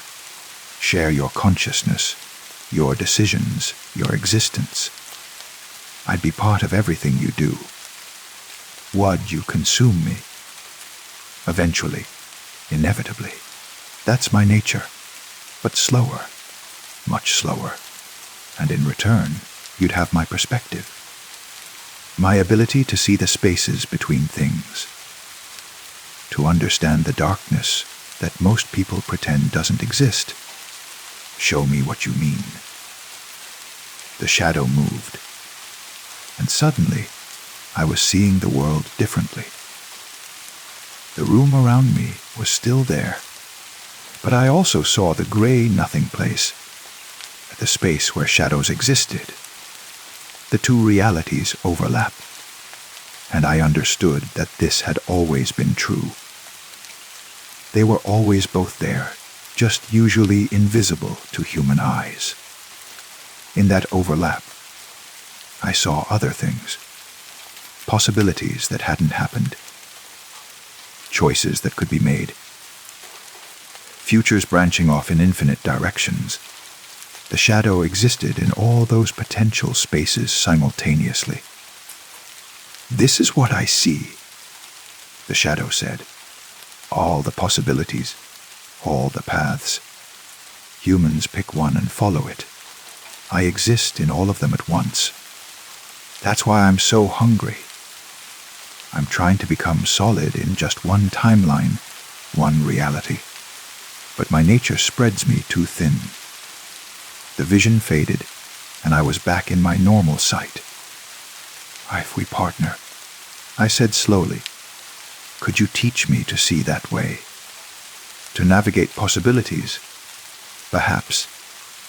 If you teach me how to exist fully in one reality." It was insane. Letting my shadow become part of my consciousness. But what was the alternative? A lifetime of monthly offerings, until I was as hollow as my uncle. Trying to flee and having it follow, feeding on me without consent. "I agree," I said. "Partnership. Equal partners. You don't consume without permission. I don't try to suppress or deny you." "Interesting," the shadow mused. "Very interesting. You might be the first in generations to try this approach. Will it work? I don't know. But I'm curious enough to try." The shadow extended something like a hand. I reached out to touch it, and the moment we made contact, everything changed. Cold rushed through me. Not painful, but shocking, like diving into winter water. My perception split and doubled. I saw the room, both with my eyes and with whatever sense shadows used. Felt both the weight of my body and the lightness of being cast darkness. For a moment, I wasn't sure which one I was, the person or the shadow. We were both. Neither. Something in between. When the sensation stabilized, I found I could still move independently, still think my own thoughts. But there was a presence now, sharing space in my consciousness. The shadow, experiencing what I experienced, seeing what I saw, but also showing me what it perceived. "This is strange," I said aloud. "Agreed." The shadow responded, the voice now coming from inside my own head. "But manageable. We'll learn to coordinate, to move as one while remaining two." I spent the rest of the night adjusting to this new arrangement, learning to walk without my shadow pulling in a different direction, learning to distinguish my thoughts from its observations, learning to exist as a collaboration. By morning, something had changed in me, or in us. I looked in the mirror and saw myself, but also saw my shadow overlaid, both of us occupying the same space. A doubled existence, twice as complex, twice as capable, but also twice as vulnerable. Dorothy came by as the sun rose. She took one look at me and gasped. "What did you do?" "Made a different choice," I said. "Instead of feeding it, I partnered with it." "That's not possible. No one has ever. No one has ever tried." The shadow spoke through my mouth, my voice taking on a slight echo. They were too afraid, too certain that the only options were dominance or submission. He offered a third way. Dorothy backed toward the door, This is dangerous. This is wrong. You don't understand what you've done. Maybe, I agreed. But I understand what I didn't do. I didn't give up pieces of myself. I didn't become hollow. I didn't spend decades slowly disappearing. She left quickly, and I knew she'd tell the others. Knew they'd be afraid or angry or both. The next weeks proved difficult. The other residents avoided me. When I walked through town, they'd cross the street, avert their eyes. I was a walking violation of the rules they'd lived by for so long. Proof that there might be another way, which made their sacrifices feel less necessary, less meaningful.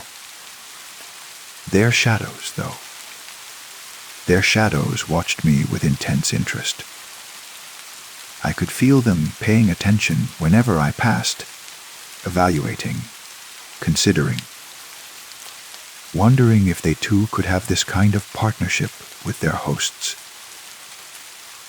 A month passed, and the new moon came again. I went to the crossroads, but I brought no offering. The residents gathered and performed their ritual, but I noticed something different. Some of their shadows hesitated before accepting the offerings. They'd glance at me, at my shadow integrated with me, and something like doubt flickered in their darkness. Dorothy performed the ceremony with her usual solemnity, but when it ended, she approached me. "You're disrupting everything," she said quietly. "The balance we've maintained for generations." "The balance was killing you slowly," I responded. "All of you. Look at yourself. Dorothy, look at how much you've given away. Is that balance or just slow suicide?" She touched her face, and I saw the realization in her eyes. She'd given away so much over the decades that she barely existed anymore. A shell going through motions. "What would you have us do?" she asked. "What you did. Let the shadows in completely. I don't know if it works for everyone, but it's an option. Partnership instead of parasitism. Cooperation instead of consumption. Maybe it fails. Maybe it's worse than what you've been doing. But at least it's a choice beyond feeding or being fed upon." She looked at her shadow, stretched long by the moonlight. It looked back at her with hunger and something else. Hope, maybe. Or curiosity. "I'll think about it," she said finally. Over the following months, the valley changed. Slowly, tentatively. One by one, residents began experimenting with what I'd done. Some successfully integrated with their shadows, creating partnerships that seemed to work. Others tried and failed, the shadows overwhelming them, or the conflict proving too difficult to manage. A few stuck with the old ways, making their monthly offerings, maintaining the traditional relationship of controlled parasitism. The valley itself seemed to respond to these changes. The strange quality of the light shifted. The feeling of being between worlds became less oppressive, more like a natural state of existence rather than a barely controlled threat. My own partnership with my shadow deepened. I learned to see possibilities before making choices. Learned to navigate the space between solid and shadow, reality and potential. Learned to exist as both one and two simultaneously. It wasn't easy. Some days the shadow's hunger was overwhelming. and I had to consciously feed it. Not pieces of myself, but shared experiences, joint accomplishments, collaborative existence. Some days, my human need for singular identity clashed with the shadow's nature, and we'd spend hours negotiating, compromising, finding middle ground. But we managed. We existed. Together. 6 months after my arrival, I stood at the crossroads on a new moon. Most of the valley had gathered, but the ceremony was different now. Some brought offerings in the old way. Some stood with their shadows integrated, reporting on their partnership. Some were still deciding, still wavering between approaches. Dorothy approached me. Her shadow was partially integrated now. A compromise position where they existed separately, but in constant communication. "You've changed everything," she said.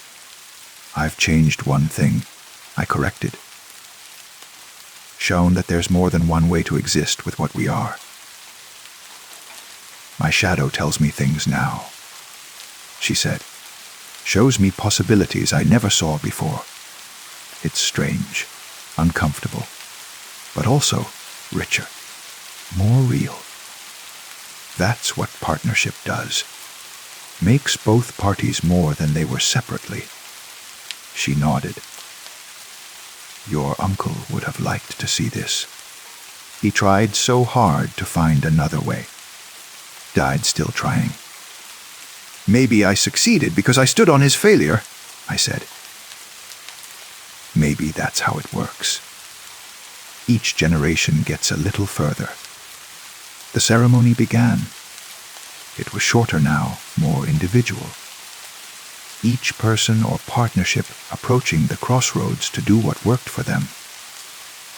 Offering, integrating, negotiating, coexisting. When it ended, I walked home through the valley. My shadow walked with me, sometimes beside me, sometimes overlapping me, sometimes stretching ahead to explore what might come next. "Are you satisfied?" I asked it. Satisfied is the wrong word. It responded in my mind. I still hunger. That's my nature. But the hunger is different now. Less desperate. More patient. I hunger for experiences we haven't had, possibilities we haven't explored, futures we haven't chosen yet. It's a hunger that can be fed without consuming you. And if it can't, if eventually you need more than partnership can provide, then we'll figure it out together. That's what partners do. I reached the house and stood on the porch, looking back at the valley. Lights in windows. Shadows moving behind curtains. All of us finding our own way to exist in this thin place between worlds. It wasn't perfect. It wasn't a solution. But it was a way forward that didn't require hollowing ourselves out or being consumed. And maybe that was enough. I went inside, made tea, sat in my uncle's chair and read his journal again, understanding now what he'd been searching for, the answer he'd never quite found. "We found it," my shadow said. "Or something like it." He'd be proud. Maybe. Or maybe he'd think we're fooling ourselves.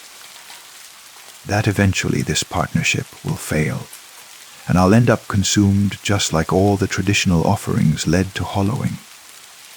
Possibly. Probably even. But not today. Not this month. We have time. Time to figure out how to exist together. Time to push the boundaries of what's possible between shadow and substance, between hunger and wholeness. I sipped my tea and felt the warmth spread through me. through us. Outside, the valley settled into night. The crossroads sat empty, waiting for the next new moon. The shadows of Millhaven moved and breathed, and existed in their own strange way. And I existed with them, as one of them and separate from them. A collaboration between light and dark, solid and shadow, certainty and possibility. It was strange. It was uncomfortable. It was life, real life, with all its complexity and compromise and constant negotiation between conflicting needs. And as I closed my eyes that night, drifting toward sleep, I felt my shadow settling in as well. Both of us resting. Both of us preparing for whatever tomorrow might bring. Sleep well, it whispered. You too, I whispered back. And in the space between consciousness and dreams, between solid and shadow, between what I was and what we were becoming together, I found something like peace. Not the peace of resolution, not the peace of answered questions, but the peace of acceptance, of acknowledging that some things can't be solved, only managed. Some hungers can't be satisfied, only redirected. Some partnerships don't end in triumph or tragedy, just in continuation. The valley would go on. The shadows would remain. The boundary between worlds would stay thin, and those of us who lived here would continue finding our own ways to exist within these strange parameters. Some through offering, some through partnership, some through methods not yet discovered.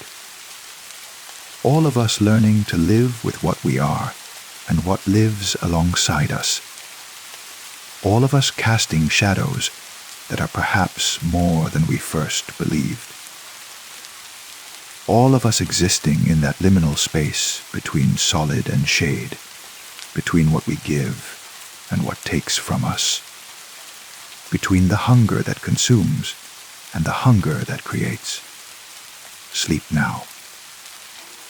And if you notice your shadow moving strangely tonight, if you sense it watching you, with an awareness that shadows shouldn't have, if you feel a hunger radiating from the darkness you cast, don't panic. Don't immediately feed it what it wants, but don't ignore it either. Instead, ask it what it truly needs. Ask yourself what you're willing to give, and see if there's a way to meet in the middle.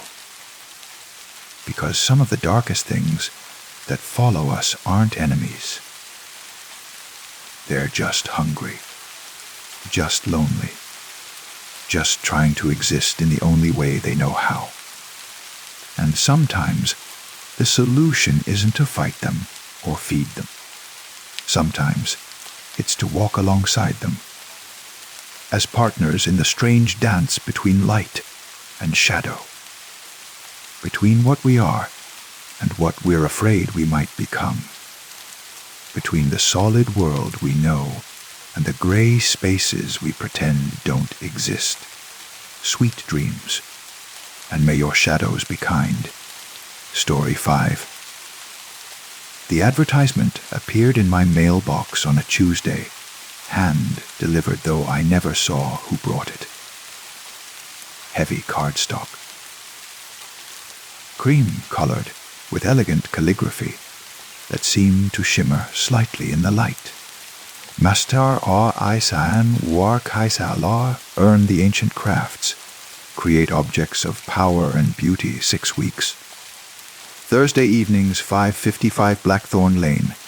There was no phone number, no website. Just an address I didn't recognize and a date for the first session. This Thursday, 7 p.m. I'm a hobbyist woodworker, always looking for ways to improve my skills. The workshop sounded pretentious with its talk of objects of power. But the location was only 20 minutes away, and I had Thursday evenings free. I decided to check it out. Blackthorn Lane turned out to be in the old industrial district, where warehouses from the early 1900s slowly crumbled into picturesque ruins.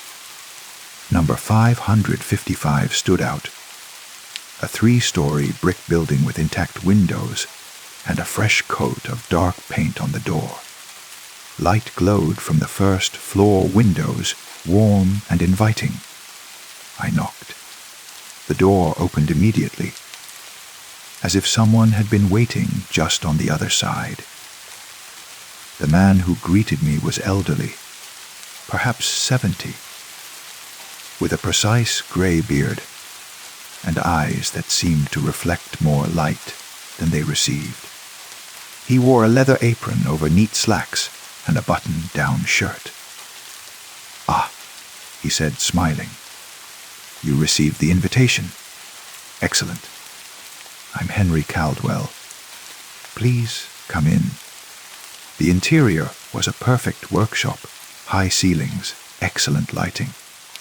Workbenches arranged in a U shape around the room. Tools hung on the walls, organized by type and size. The air smelled of wood shavings oil and something else I couldn't quite identify. Incense, maybe. 4 other people were already there, standing awkwardly near the workbenches. We introduced ourselves. Margaret, a retired librarian who did pottery. James, a software engineer interested in metalwork. Lisa, a graphic designer who wanted to learn bookbinding, and Thomas, a high school teacher who'd always been curious about glass blowing. An eclectic group, united only by our interest in creating things. Henry waited until we'd settled, then began speaking in a voice that commanded immediate attention. "Welcome to my workshop. Over the next 6 weeks, each of you will create one object. Not just any object, but something that matters. Something that carries your intention, your energy, your very essence." He moved between the workbenches, hands clasped behind his back. Humans have been making things for millennia. Tools, art, shelter. But the ancients understood something we've forgotten, that the act of creation is magical. Literally, every object we craft carries a piece of us. Most people don't notice this anymore. But you will. I glanced at the others, expecting eye rolls or skepticism. Instead, everyone looked fascinated. Even James, who I'd pegged as the most analytical of the group, leaned forward with interest. "Tonight, we begin with selection," Henry continued. "Walk around the room. Touch materials. Wood, clay, metal, glass, paper. Whatever calls to you, that's what you'll use. Trust your instinct, not your plan." We dispersed, moving through the workshop. I'd come intending to work with wood. It was what I knew. But as I ran my hands over the various lumber pieces, nothing felt right. They were beautiful, well cut, properly dried. But none of them called. Then I saw the bone. It sat on a shelf in the far corner, barely visible in the shadows. Not a whole skeleton, just a single piece.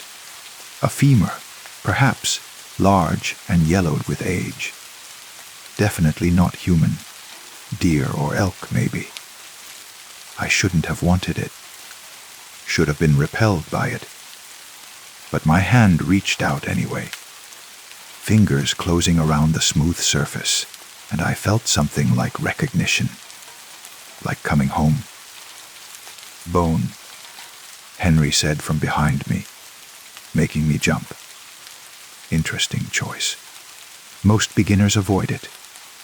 But you felt the call, didn't you? The sense that this material chose you as much as you chose it. I was planning to work with wood, I said weakly. Plans change. Materials speak. Listen to what the bone wants to become. He moved away to advise Margaret, who'd selected clay, and Thomas, who stood before a collection of colored glass pieces with an expression close to rapture. That night, we didn't make anything. Just prepared our materials, learned basic safety, discussed design principles. But I carried the bone home with me, wrapped in cloth, and found myself unable to stop touching it. Running my fingers over the curves, feeling the slight texture, the density of it. In bed that night, I dreamed of running. Not human running. Something lower to the ground, more powerful. Through forests and over hills, muscles bunching and releasing, the smell of earth and pine and prey. I woke with my heart racing. Sheets twisted around my legs, like I'd been running in my sleep. The second week, we began actually crafting. Henry moved between stations, offering guidance, but never taking over. Margaret shaped her clay into a bowl. James heated metal, forming it into what looked like it might become a knife. Lisa cut and folded paper, creating the foundation of a book. Thomas carefully arranged glass pieces, preparing for fusion, and I carved the bone. I'd brought my own tools, chisels, sanding blocks, files. But Henry provided others, older implements with handles worn smooth by generations of hands. The bone responded to these better somehow. Pieces flaked away cleanly, revealing shapes hidden inside. I didn't plan what I was making. Just carved, following the natural curves of the bone, letting my hands work without conscious direction. By the end of the session, a form was emerging, something curved and hollow, like a vessel, but not quite. Something that might fit in a hand might be held close. Good, Henry said, examining my work. You're not forcing it. You're finding it. The object is already there, trapped in the material. Your job is simply to release it. That night, the dreams intensified. Not just running, but hunting. The hot rush of pursuit. The smell of fear. The moment when prey stumbles and becomes food. I woke gasping, disturbed not by the violence, but by how natural it had felt. How right. Week 3 brought the first signs that something unusual was happening. Margaret arrived, looking exhausted. I've been having the strangest dreams, she said, setting down her bag. About water, endless water, flowing and pooling and shaping the earth. I wake up and my hands are cramped like I've been molding clay all night. Me too, Thomas admitted. But mine are about fire, about heat and transformation. My apartment has been so hot I've had to sleep with all the windows open, even though it's October. Lisa nodded slowly. I dream about forests, trees becoming pulp, becoming paper. The whole cycle of transformation. It should be disturbing, but it feels sacred somehow. James said nothing. But I noticed his hands trembling slightly as he picked up his metalwork. The knife he was forging had taken on an unusual shape, curved and wicked, more like a talon than a blade. Henry listened to all this with a small smile. Good. The materials are speaking to you now. In dreams, we're more receptive, less filtered. What you're experiencing is normal for this level of work. Normal. Margaret laughed nervously. I feel like I'm going crazy. No, you're going sane. Returning to an older way of understanding the world, where objects and materials have their own consciousness, their own desires. He moved to the center of the room, commanding our attention. Every material comes from something that was once alive or formed by living processes. Bone was an animal. Clay is compressed life from ancient seas. Metal is cooked earth. Glass is melted sand that once was stone, that once was star stuff. Everything has memory. Everything carries echoes of what it was. And we're tapping into that. I asked, you're joining with it. The making isn't one-sided. The material shapes you as much as you shape it. By the time your object is finished, you'll have changed, become more than you were. That should have scared me, should have sent me running from the workshop. But I was already too far in. The bone called to me constantly now.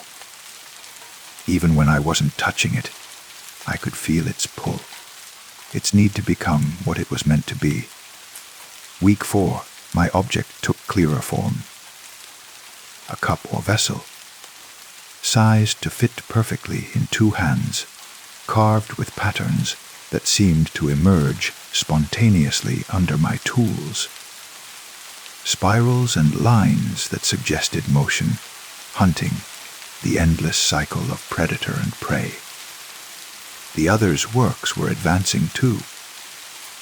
Margaret's bowl had grown larger, deeper, with a glaze that shifted color like water reflecting sky. James's knife had become almost organic, the blade curve matching, exactly the arc of a raptor's claw. Lisa's book had pages made from paper she'd crafted herself, each sheet embedded with leaves and flower petals. Thomas's glass piece was a sculpture now, all flowing curves and contained fire, like a frozen flame. And we were all changing. Margaret moved differently, more fluid, more patient. She'd started wearing blue almost exclusively and kept a glass of water on her workbench at all times. Thomas had lost weight, his movements becoming quicker, sharper.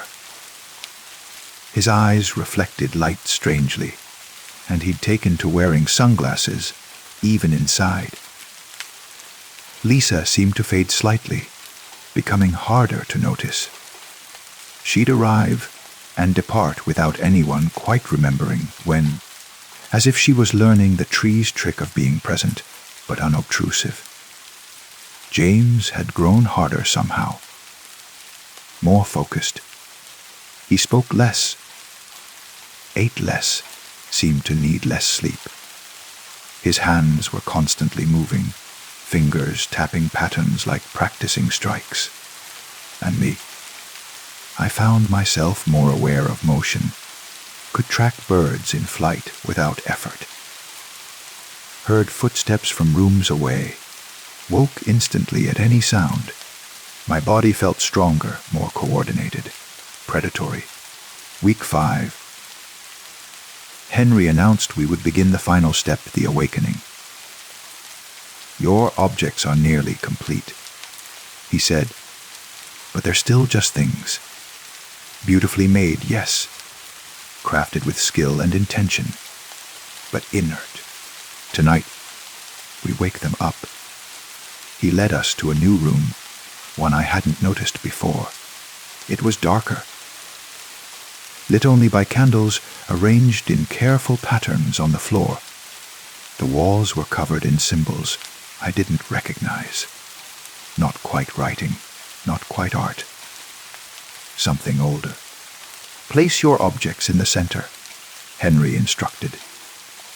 Form a circle around them. We obeyed. The 5 objects sat together, each distinct yet somehow harmonious. Bone, clay, metal, paper, glass. The 5 materials, the 5 of us. Henry began to chant. Not in English, not in any language I recognized. The words seemed to bypass my ears entirely, resonating directly in my chest. The candlelight flickered and bent, casting shadows that moved independent of the flames. I felt something building in the room, pressure or presence or both. The air grew thick, hard to breathe. My object, the bone cup, began to warm, not from external heat, but from within, as if something inside it was waking up. The others felt it too. Margaret gasped. Thomas swayed on his feet. Lisa's form seemed to blur at the edges. James's knife sang, a high, clear note that shouldn't have been possible from cold metal. The presence grew stronger. I could almost see it now. Shapes moving in the shadows. Things that were neither wholly there nor wholly absent. Spirits or memories or something else entirely.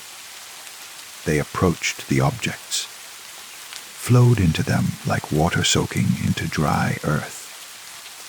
My bone cup flared with heat, then cooled suddenly, and I knew, absolutely knew, that it was no longer just carved bone. Something now lived in it. Something that had once run and hunted and died, and now found a new form in the vessel I'd created. Henry's chanting stopped. The presence faded. The candles burned normally again. We stood in silence, staring at our creations. They looked the same, but they felt different. Awake, aware. It's done, Henry said quietly. You've made objects of power. Use them wisely, or don't use them at all. But understand, they're no longer inert. They have will now, personality. They will affect you and anyone who touches them. That's the price of true craftsmanship. Week 6 was supposed to be our final session. A celebration, Henry said. A chance to share our completed works and say goodbye. But Thomas didn't come. He called me yesterday, Henry said, his expression troubled. Said his glass sculpture was calling to him.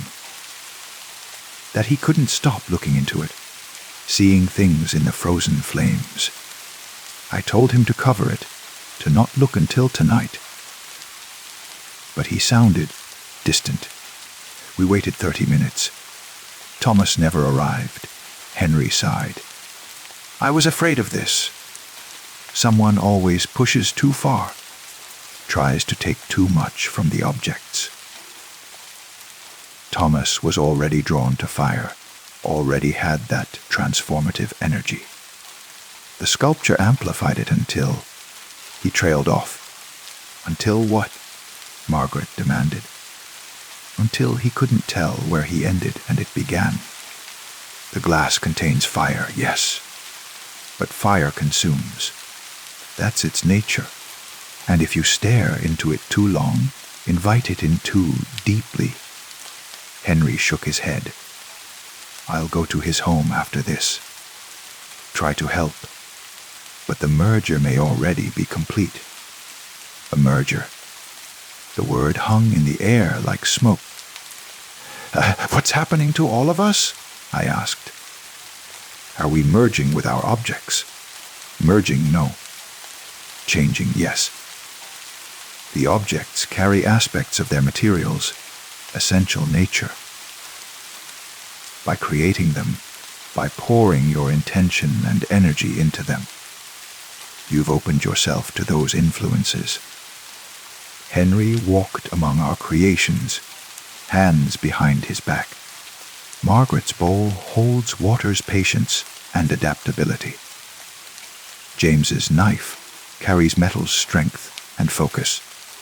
Lisa's book contains paper's ability to hold stories, to preserve and transform. Your cup, the bone, holds the predator's awareness and intensity. And Thomas's sculpture, Lisa asked quietly, holds fire's hunger, its desire to consume and transform everything it touches. Henry's voice was sad. I should have seen he was too fascinated, too eager, should have guided him toward a cooler material. But the glass called to him, and I let him answer. We worked in subdued silence that last session, applying final touches to our objects. Mine was complete. A bone cup carved with running patterns, sized to fit my hands perfectly. Warm to the touch even in the cool workshop. When I held it, I could feel the animal it had been.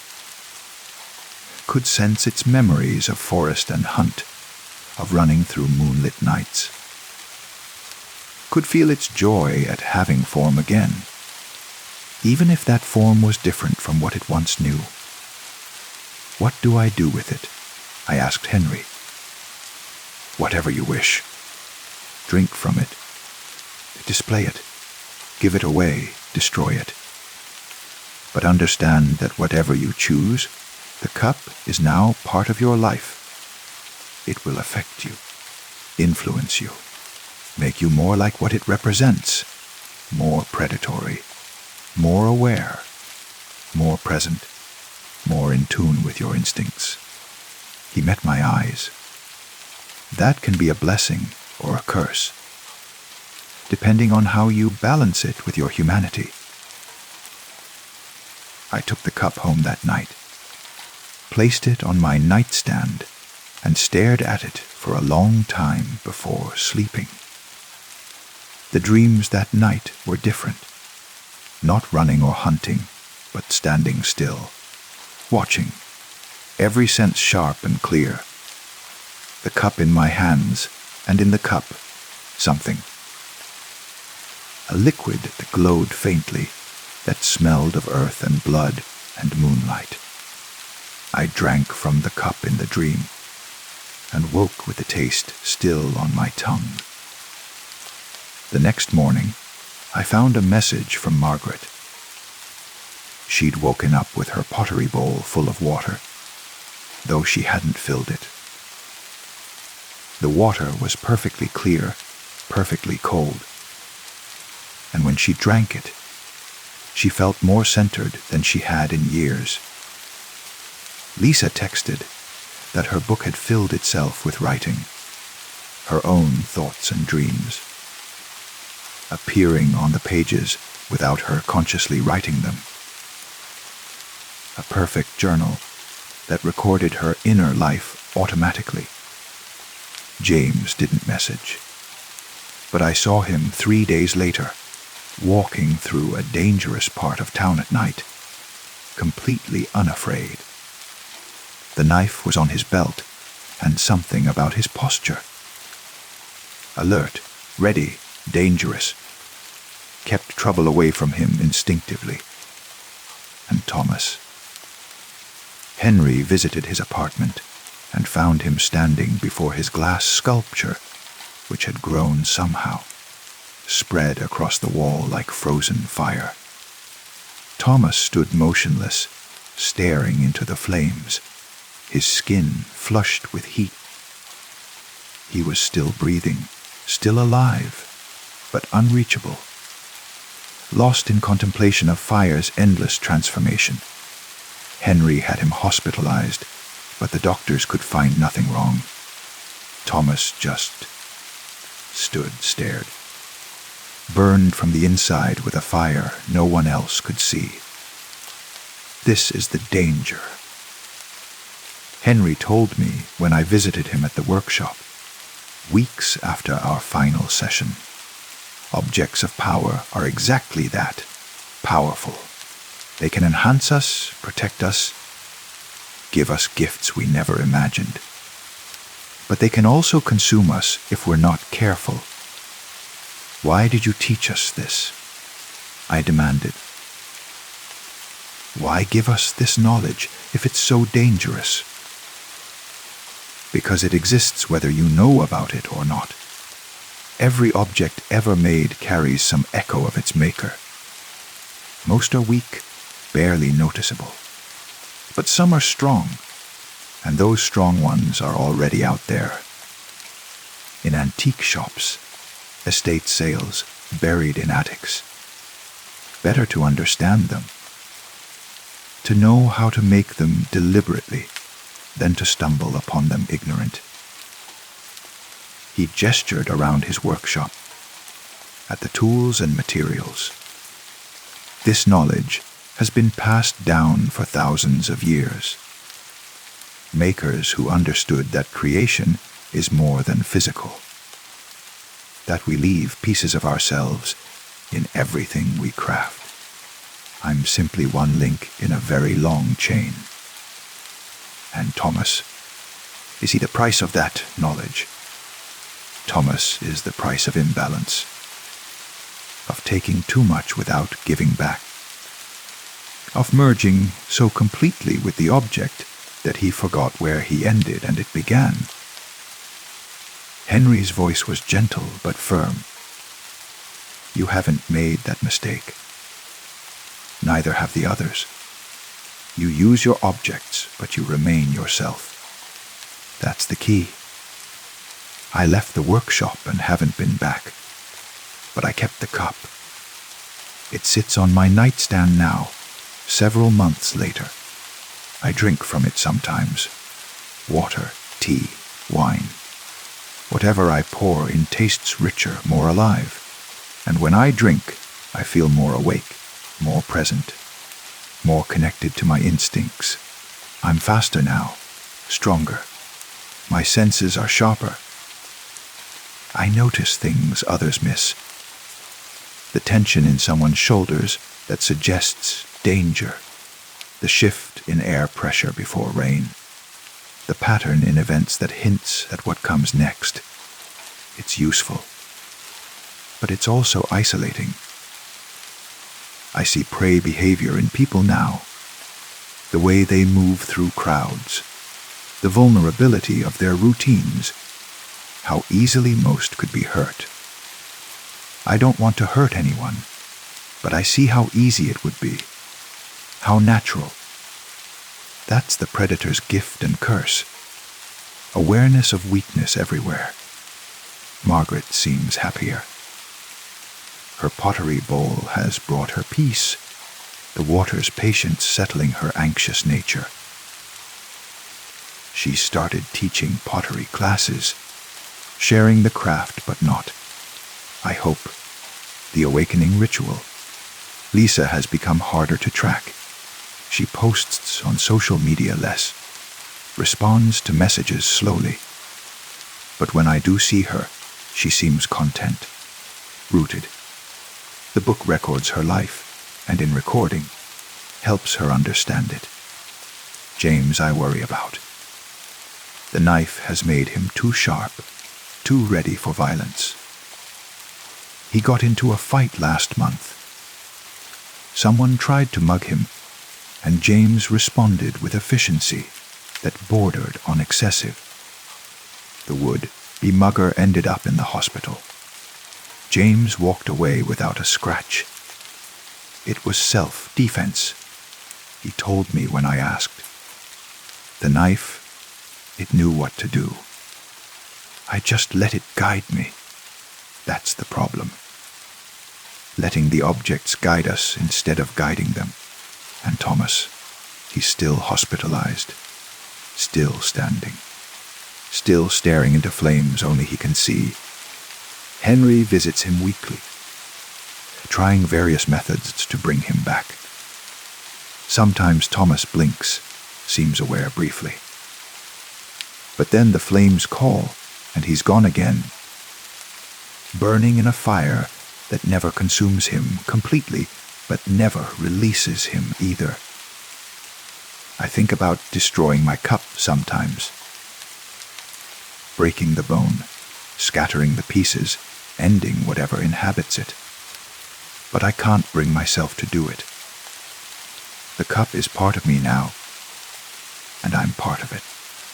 We're bound together, predator and vessel, human and instinct. Besides, the cup isn't malevolent. It's just powerful. Dangerous, yes, but so is any tool if misused. A knife can cut bread or throats. Fire can warm homes or burn them. Water can sustain life or drown it. Power is neutral.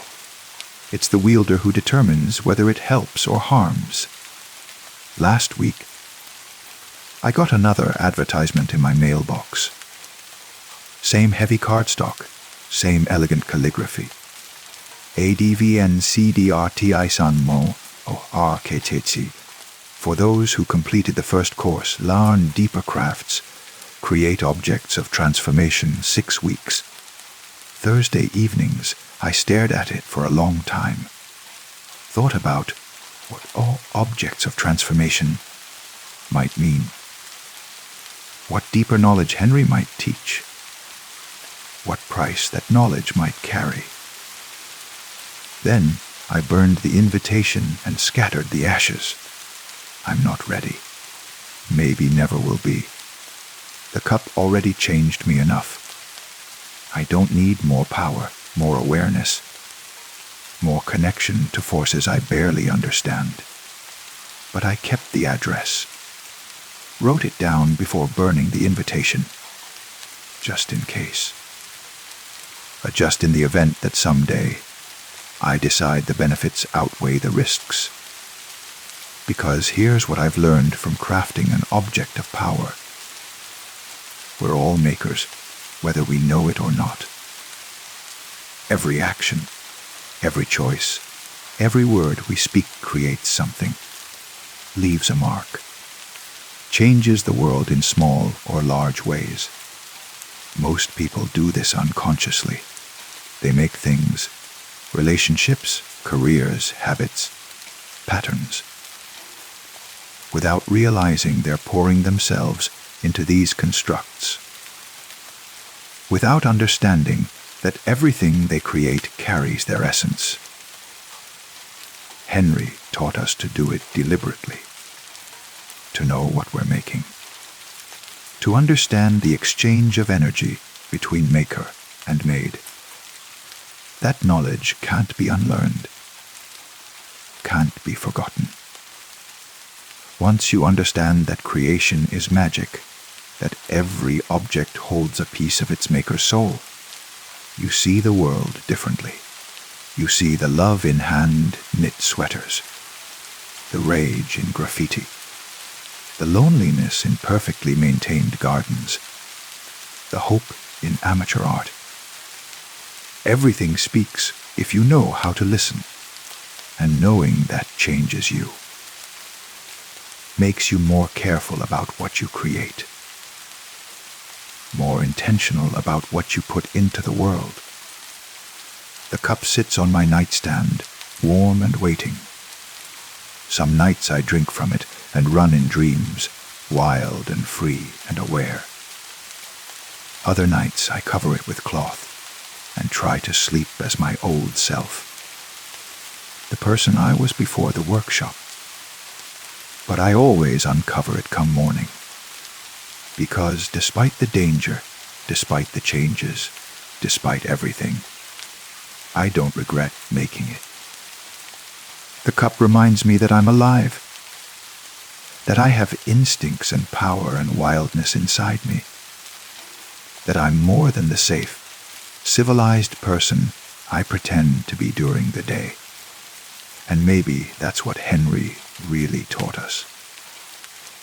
Not just how to make objects of power, but how to recognize the power we already have, the magic we've always possessed, but never acknowledged. Every human is a maker. Every creation carries spirit. That's not supernatural. That's just truth. The workshop didn't give me power. It just showed me the power I already had, and gave me a cup to drink from when I need to remember.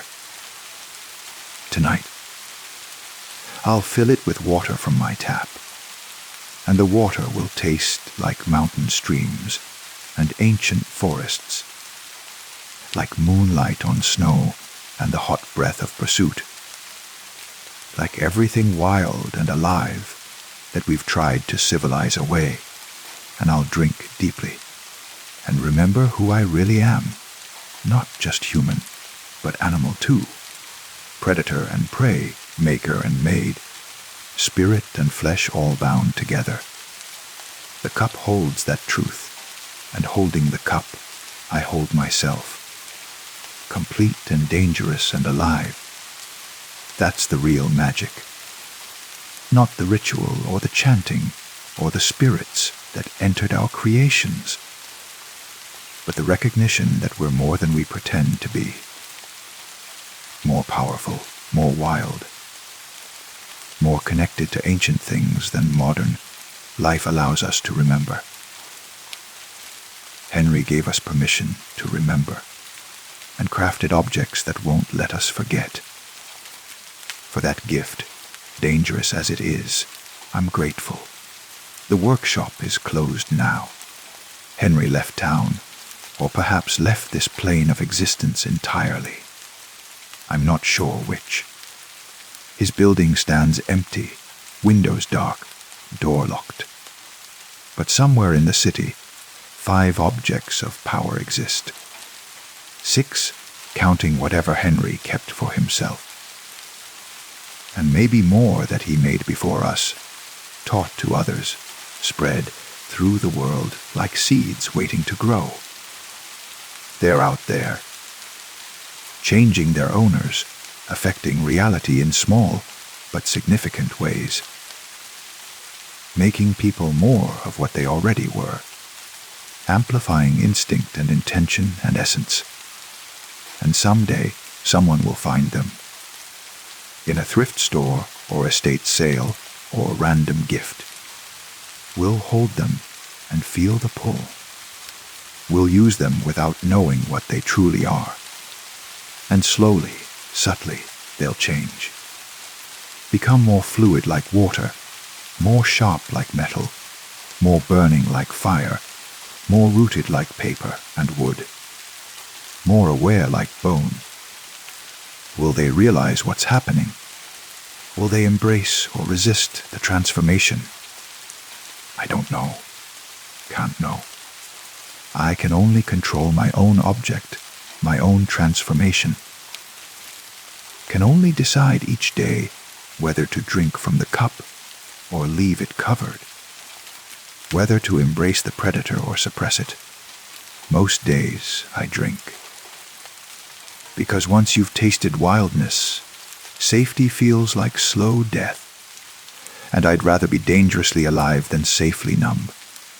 The cup waits on my nightstand, warm, patient, ready, and so am I, for whatever comes next, for the hunt that never ends, for the magic that lives in everything we make. The workshop taught me well. Now I teach myself each day how to balance human and animal, civilization and wildness, safety and power. It's not easy, but it's real. And real, however difficult, is better than the comfortable illusions most people settle for. So I'll keep the cup, keep drinking from it, keep remembering. And maybe, someday, I'll go back to that address, take Henry's advanced course, learn what deeper transformations are possible. Or maybe I'll destroy the cup and try to become fully human again. I don't know which I'll choose. but the choice itself. Conscious, deliberate, powerful. That's the real gift. The workshop taught us to choose, to make deliberately, to understand the magic in making. Everything else is just detail. The cup is warm in my hands. The night is quiet outside my window, and I am awake, aware, alive, forever changed by what I crafted, and grateful for it. Story 6. The fog rolled in somewhere between mile marker 47 and wherever I am now. I can't quite remember when the road signs stopped making sense, when the highway numbers began repeating themselves, when the GPS on my phone dissolved into static and then, more disturbingly, into silence. I'd been driving for 6 hours, maybe 7, fleeing a life that had collapsed so completely that starting over somewhere new seemed like the only logical choice. Divorce papers in the glove compartment. Resignation letter sent. Apartment lease surrendered. Everything I owned fit in the back seat. Everything I was fit in the hollow space behind my ribs, where something vital used to live. The fog was thick, the kind that makes headlights useless, that turns the world into a gray nothing. I should have pulled over. I should have stopped. But something kept me driving forward, foot steady on the gas, hands gripping the wheel. Moving through the blankness like I was following a path I couldn't see, but somehow knew. That's when I found Millbrook. The town emerged from the fog like a memory surfacing from deep water. One moment there was nothing, the next there were buildings. Street lamps casting pools of yellow light, a downtown that looked like it had been preserved from sometime in the 1950s. The kind of place you'd see in a painting titled Americana, or The Way We Were. My gas gauge read empty. I didn't remember it being that low before, but the fog had a way of making me question everything, making memory feel slippery and unreliable. I pulled into a gas station with pumps that looked older than my parents'. A sign hanging at an angle read, Millbrook Station. Service with a smile since 1952. No price display on the pumps. No credit card readers. Just mechanical numbers behind glass, waiting to spin. The attendant appeared before I could even get out of the car. He wore coveralls and a smile that didn't quite reach his eyes. Young, maybe 25, with that clean, cut look that belonged to another era. Evening, he said. His voice had a strange quality, like it was coming from slightly farther away than he actually stood. Fill her up, please. And maybe some directions. My GPS isn't working. GPS. He tilted his head, and something about the gesture made my skin prickle. Sorry, not familiar with that. But directions, sure. Where you headed? West. I'm trying to get to. Doesn't matter where you're trying to get to, he said, still smiling that not quite right smile. You're here now. Welcome to Millbrook. The pump clicked and whirred as he filled my tank. I watched the numbers spin behind the dusty glass, hypnotic in their mechanical precision. When I looked back at him, he was watching me with an intensity that made me want to get back in my car and drive, even with the fog, even with no idea where I was going. That'll be $5, he said. I laughed nervously. $5 for a full tank. That can't be right. It's always $5, he said. Everything's $5 in Millbrook. Fair price for everything. Fair trade. Nothing more, nothing less. I gave him a 20. He took it, folded it carefully, and put it in his pocket without offering change. The diner's just down Main Street, he said, pointing into the fog. Ruth makes a good pie. You should try it before you decide.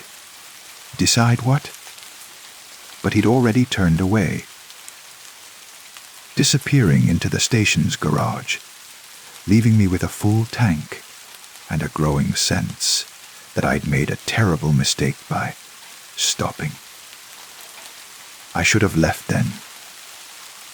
I should have driven straight out of town, followed the road back into the fog, trusted that eventually I'd find my way to somewhere real, somewhere that existed on maps and in the normal flow of time. Instead, I drove down Main Street. The town was immaculate. Every building freshly painted. Klein. Every storefront window clean, and displaying goods that looked like they were arranged by someone who cared deeply about presentation. A drugstore, a general store, a barber shop with its red and white pole spinning endlessly, a movie theater showing films I vaguely remembered from decades, old film classes, and people. Not many, but enough. Walking the sidewalks in clothes that ranged from the 1950s to the 1980s, never quite reaching the present day. They moved with purpose, but without urgency. Like actors who'd rehearsed their roles so many times they could perform them in their sleep. The diner sat at the corner of Main and Oak. Ruth's Place, in neon script above the door, glowing warm and inviting through the fog. I parked and sat for a moment, hands still gripping the wheel, trying to understand the unease coiling in my stomach. Everything looked perfect. Everything looked safe. So why did I feel like prey? The bell above the door chimed when I entered. The interior was exactly what you'd expect: red vinyl booths, black and white checkered floor, a long counter with rotating stools, a jukebox in the corner, playing something soft and jazzy that might have been Billie Holiday, or might have been someone doing a very good impression. A woman behind the counter looked up and smiled. Ruth, presumably. She was maybe 50, with gray hair pulled back in a neat bun, and a face that suggested she'd once been beautiful and had aged into something more interesting than beauty. Coffee, she asked. I nodded and slid onto a stool. She poured without asking how I took it, and when I tasted it, it was exactly right. Perfect temperature, perfect strength. Perfect amount of cream and sugar, even though I hadn't seen her ad either. You're new, she said. It wasn't a question. Just passing through. Got lost in the fog. Everyone who comes here is lost in some way. She wiped the counter in slow, deliberate circles. The fog just makes it literal. What do you mean? She glanced around the diner. 2 other customers sat in separate booths, eating in silence. Neither looked up.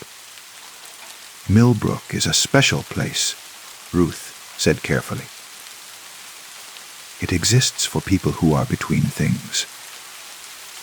Between lives, between choices, between who they were and who they might become. The fog finds you when you're ready. Ready for what? To decide. That word again. The gas station attendant had used it too. Decide. I'm not looking for anywhere special, I said. I just need to get back to the highway. Ruth's expression shifted into something like pity. Honey, there is no highway. Not anymore. Not for you. My hands shook slightly as I lifted the coffee cup. That's not funny. I'm not trying to be funny. I'm trying to be kind, which is harder. She refilled my cup, even though I'd barely touched it. You can try to leave, if you want. Most people do at first. They get in their cars, drive back the way they came, and the fog takes them in circles until they end up right back here. Some people drive for hours. Days, even. But Millbrook is patient. It always brings you back. This is insane. Yes, she agreed simply. But so is most of life, when you really look at it. Millbrook is just more honest about it. I stood up, fumbling for my wallet. Coffee's on the house, Ruth said. First cup always is. It's part of the welcome. I left the diner and stood on the sidewalk. Breathing hard, watching the fog swirl around the street lamps like something alive. My car was where I'd left it. The keys were in my pocket. Everything was normal. Everything was fine. I got in and drove. The street led out of town easily enough. Past the last buildings, past a sign that read, "Come back soon," in cheerful script, into the fog. The road stretched ahead, gray and empty. I drove faster, pressing the gas pedal down, watching the speedometer climb. 60, 70, 80. The fog never thinned. I drove for an hour, maybe more. The road stayed straight, stayed empty. No other cars, no signs. Just the endless gray and the yellow line disappearing under my hood. Then I saw the lights ahead. Yellow pools of illumination, familiar and dreaded. Millbrook Station. Service with a smile since 1952. The same attendant stood by the pumps. When he saw me, he waved. I drove past him, back into town, past the diner, past the drugstore, past the barber shop, looking for another road out, another exit, another option. Every street that led out of town ended the same way, in fog, and eventually in the return to Main Street, to the smiling people, to the two perfect buildings. I tried this 7 times before I accepted what Ruth had said. There was no leaving. There was only Millbrook. On my 8th return, I parked in front of the diner and sat with my head against the steering wheel, trying not to scream, trying not to cry, trying not to completely shatter. Ruth brought coffee out to me. She tapped on the window, and when I rolled it down, she handed me the cup through the window. "It gets easier," she said gently. "How long have you been here?" She thought about it. "I'm not sure anymore. Time works differently in Millbrook. Some days feel like years. Some years feel like days. I stopped counting after a while. Why? Why does this place exist? What does it want?" It wants what we all want. To matter. To be remembered. To not be forgotten. She leaned against my car. Millbrook is made of people who got lost. Their memories. Their dreams. Their unfinished stories. We're all here because we couldn't finish our journeys, so we became part of somewhere that never ends. I don't want to be here. Nobody does, at first. But after a while, you start to see the benefits. No bills to pay. No deadlines. No disappointments. Everything stays the same. Everything stays safe. The coffee is always perfect. The pie is always fresh. Nobody gets sick. Nobody gets old. Nobody dies. Nobody lives either, I said bitterly. Ruth smiled sadly. No, I suppose not. Not in the way you mean. But we exist. We continue. Isn't that something? I wanted to argue, but I was so tired. Tired from driving, from running.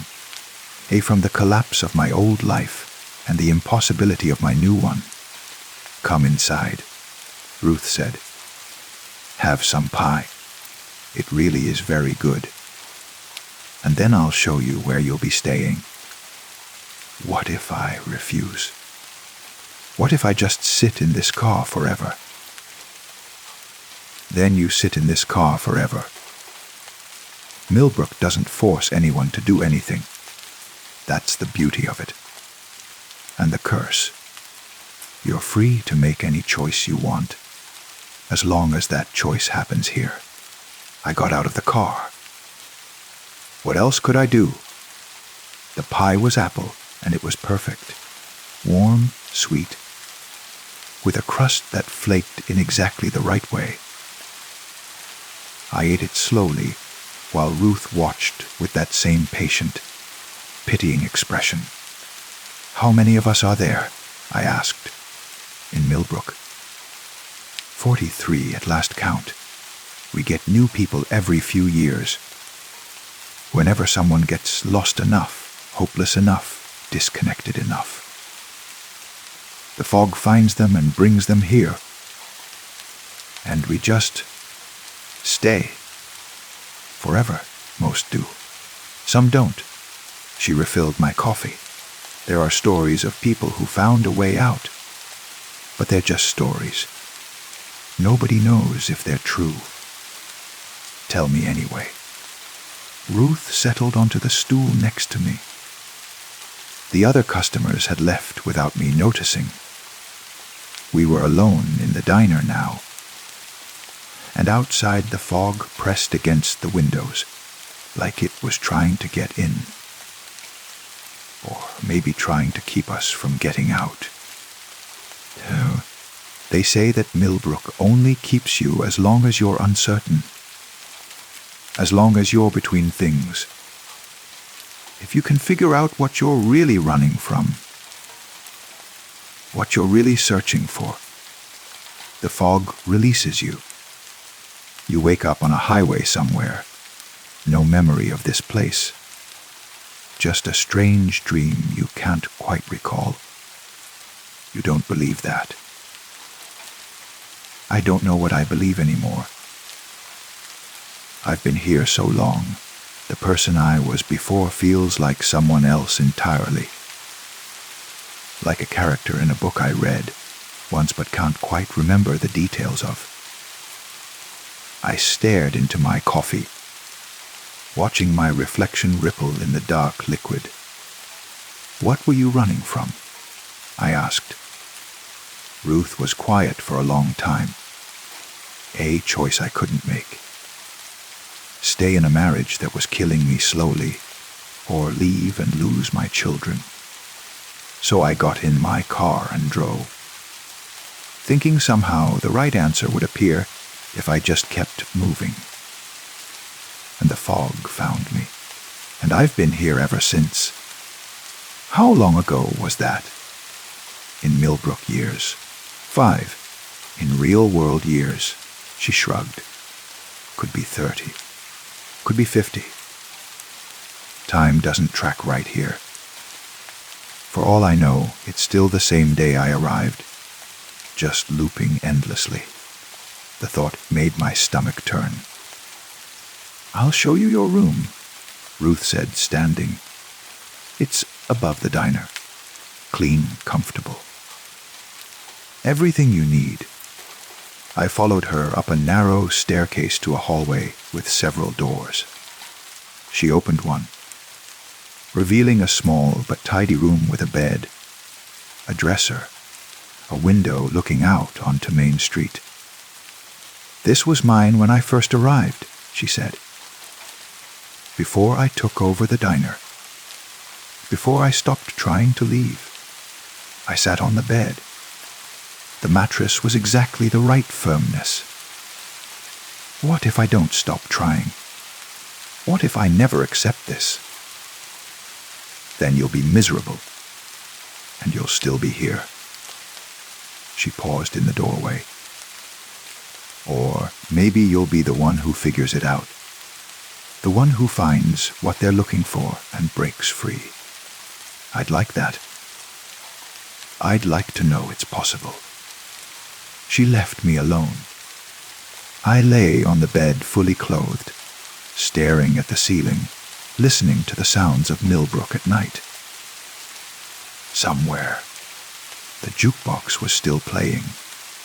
Somewhere, people were walking on sidewalks that led nowhere. Somewhere, the fog was swirling and waiting. I thought about what Ruth said, about being between things, about running from choices. She was right, of course. I'd left my old life without really knowing what I wanted from a new one. I'd run from failure without any destination in mind, just away, just anywhere else, just not here. But not here had led me to here, and here was nowhere, and nowhere might be forever. Days passed, or what felt like days. Millbrook had no real day or night, just a constant overcast brightness that never quite turned to darkness. I learned the rhythms of the town, met the other residents, heard their stories. All of them lost. All of them between. All of them waiting for something they couldn't name. The gas station attendant. His name was Tommy. Had been running from a war he didn't want to fight. The fog found him in 1968, or maybe 1969. He couldn't remember anymore. The woman who ran the general store, Margaret, had been leaving an abusive relationship. The fog found her in the late 70s. The barber, the drugstore clerk, the ticket taker at the movie theater. All of them had stories. All of them had been running. All of them had been caught. I tried leaving again, of course. Many times. Different roads, different times of day, different speeds. Once I even tried walking, thinking maybe cars were the problem. But the fog always brought me back. Always deposited me right back on Main Street. Right back in front of the diner. Right back to Ruth's patient. Pitying smile. "Figured it out yet?" she'd ask. "No, you will, or you won't. Either way, there's pie." Weeks passed. Months, maybe. I started working at the movie theater, taking tickets for films that played on an endless loop. The same movies, the same showings, the same handful of customers who watched with the intensity of people. Trying to remember something important they'd forgotten, and slowly, almost without noticing, I began to settle, began to accept, began to find a strange comfort in the unchanging sameness of Millbrook. Until the day I saw her, a woman walking down Main Street, looking around with the confused, frightened expression I remembered from my own first days. New, lost, between things. I watched from the theater window as she went into the diner. Watched as Ruth poured her coffee. Watched as the same conversation I'd had played out with someone else. and something in me woke up. I ran across the street, burst into the diner, startling both Ruth and the newcomer. "Don't listen to her," I said. "Don't accept this. You can leave. You have to leave." The woman stared at me. Ruth's expression was sad. "We've talked about this," Ruth said quietly. "You'll only upset her. She needs time to adjust." No, she needs to fight. We all need to fight." I turned to the woman. "I know you're scared. I know you're lost. But this place isn't an answer. It's just another way of being lost. Don't let it keep you." "How?" the woman asked. "How do I leave?" I opened my mouth and realized I didn't know. After all my attempts, all my failures, I had no answer for her. Ruth put a hand on my shoulder. "You see, this is what happens when you don't let go. You just hurt longer." I shook her off and looked at the newcomer. "What were you running from?" "Everything. Nothing. I don't know. My life just fell apart, and I needed to get away from it, and you ended up here." "Me too. But listen. This place keeps you as long as you're uncertain, as long as you're between. So stop being between. Choose something. Anything. Just choose and mean it." "Choose what?" "I don't know. But whatever you were running from, run toward it instead. In your mind. In your heart. Accept it, embrace it, choose it. Maybe that's the key. Maybe that's how you break free." The woman looked confused. Ruth looked resigned. And I felt suddenly, desperately certain that I was right.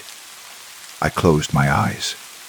In my mind, I went back to the moment before I left.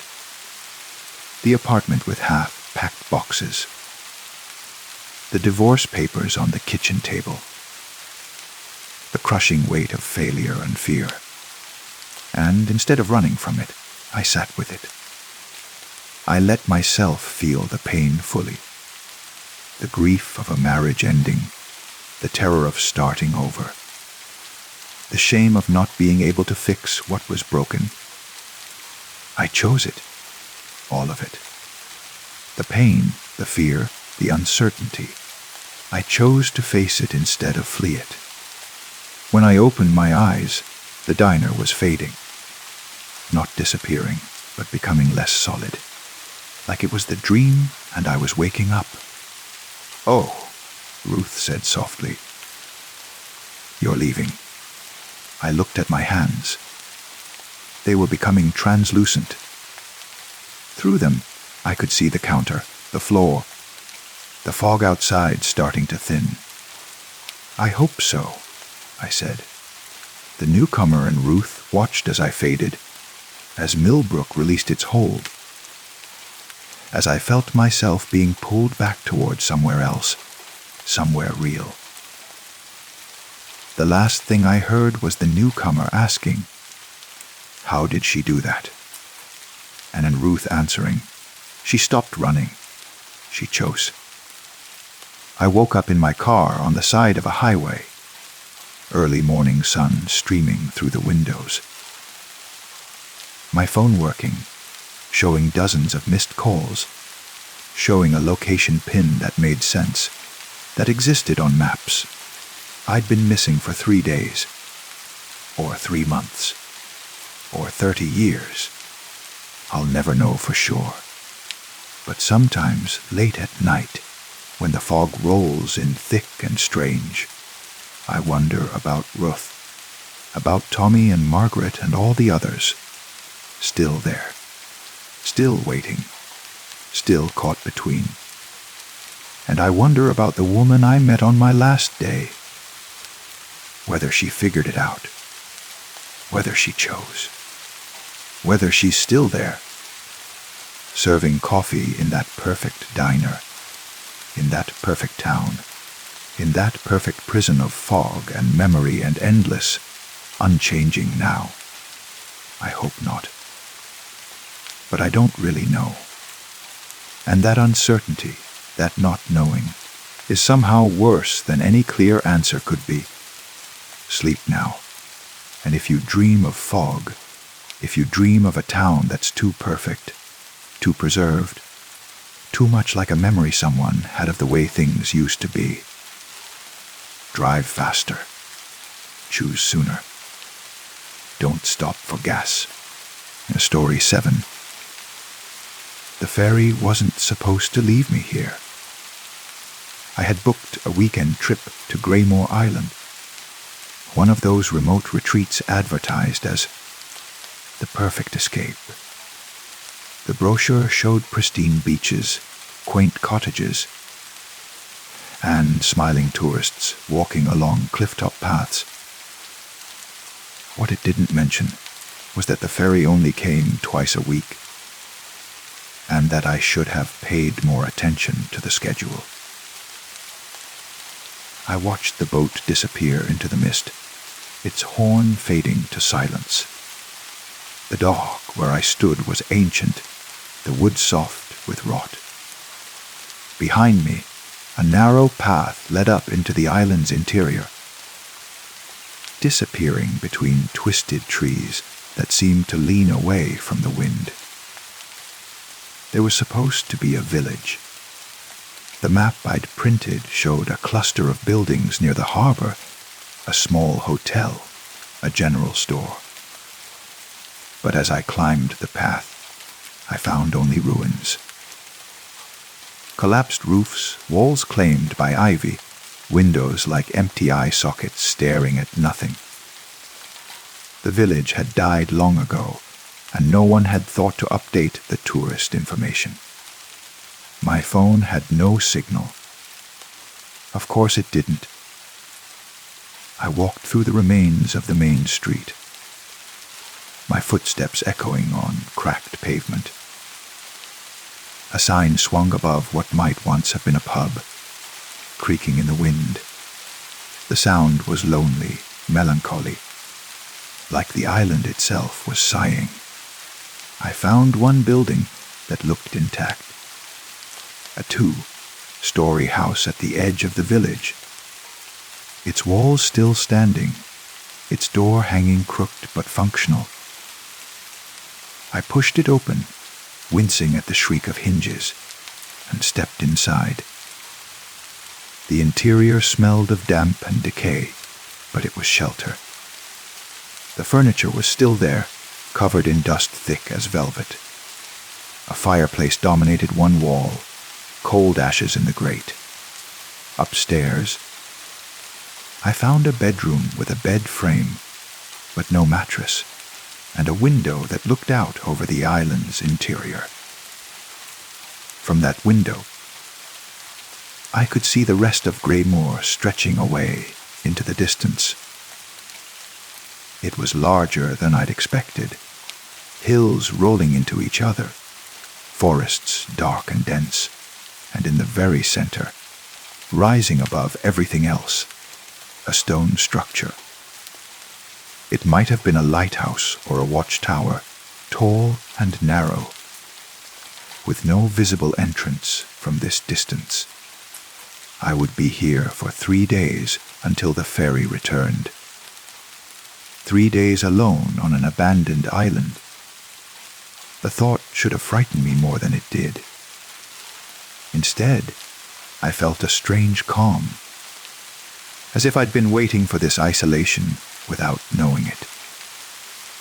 That first night, I slept fitfully in my sleeping bag on the dusty floor. I woke several times to sounds I couldn't identify. Scratching that might have been branches against walls, or footsteps that might have been settling wood.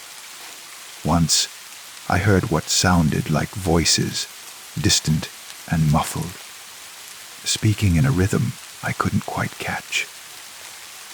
In the morning, I explored. The island was beautiful in the daylight, in a wild, untamed way. The paths were overgrown but still visible, winding through forests where the trees grew so close together that walking between them felt like being swallowed.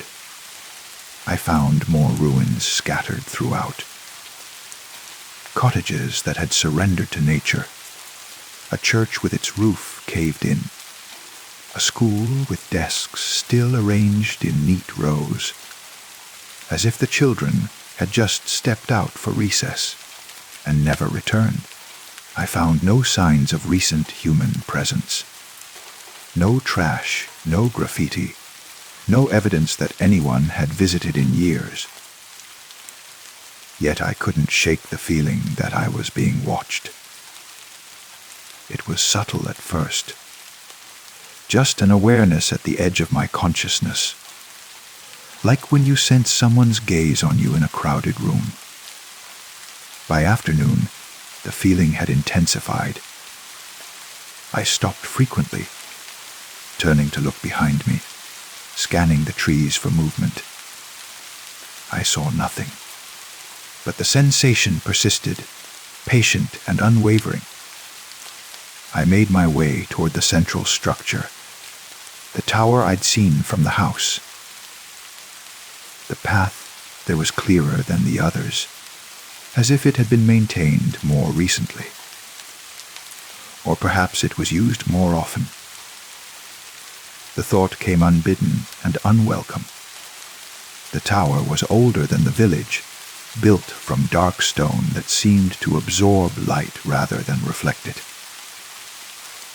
Up close, I could see symbols carved into the stones near the base, spirals and circles and shapes that looked almost like letters, but weren't from any alphabet I recognized. There was an entrance, a low archway I had to duck to pass through. Inside, a spiral staircase wound upward into darkness. I had a flashlight, but I hesitated. The air that flowed from the staircase was cold, and it carried a smell I couldn't name, something mineral and ancient and slightly wrong. I didn't go up, not then. Instead, I backed out of the tower and walked quickly away, fighting the urge to run. The sun was already beginning to set, the light turning golden and then amber.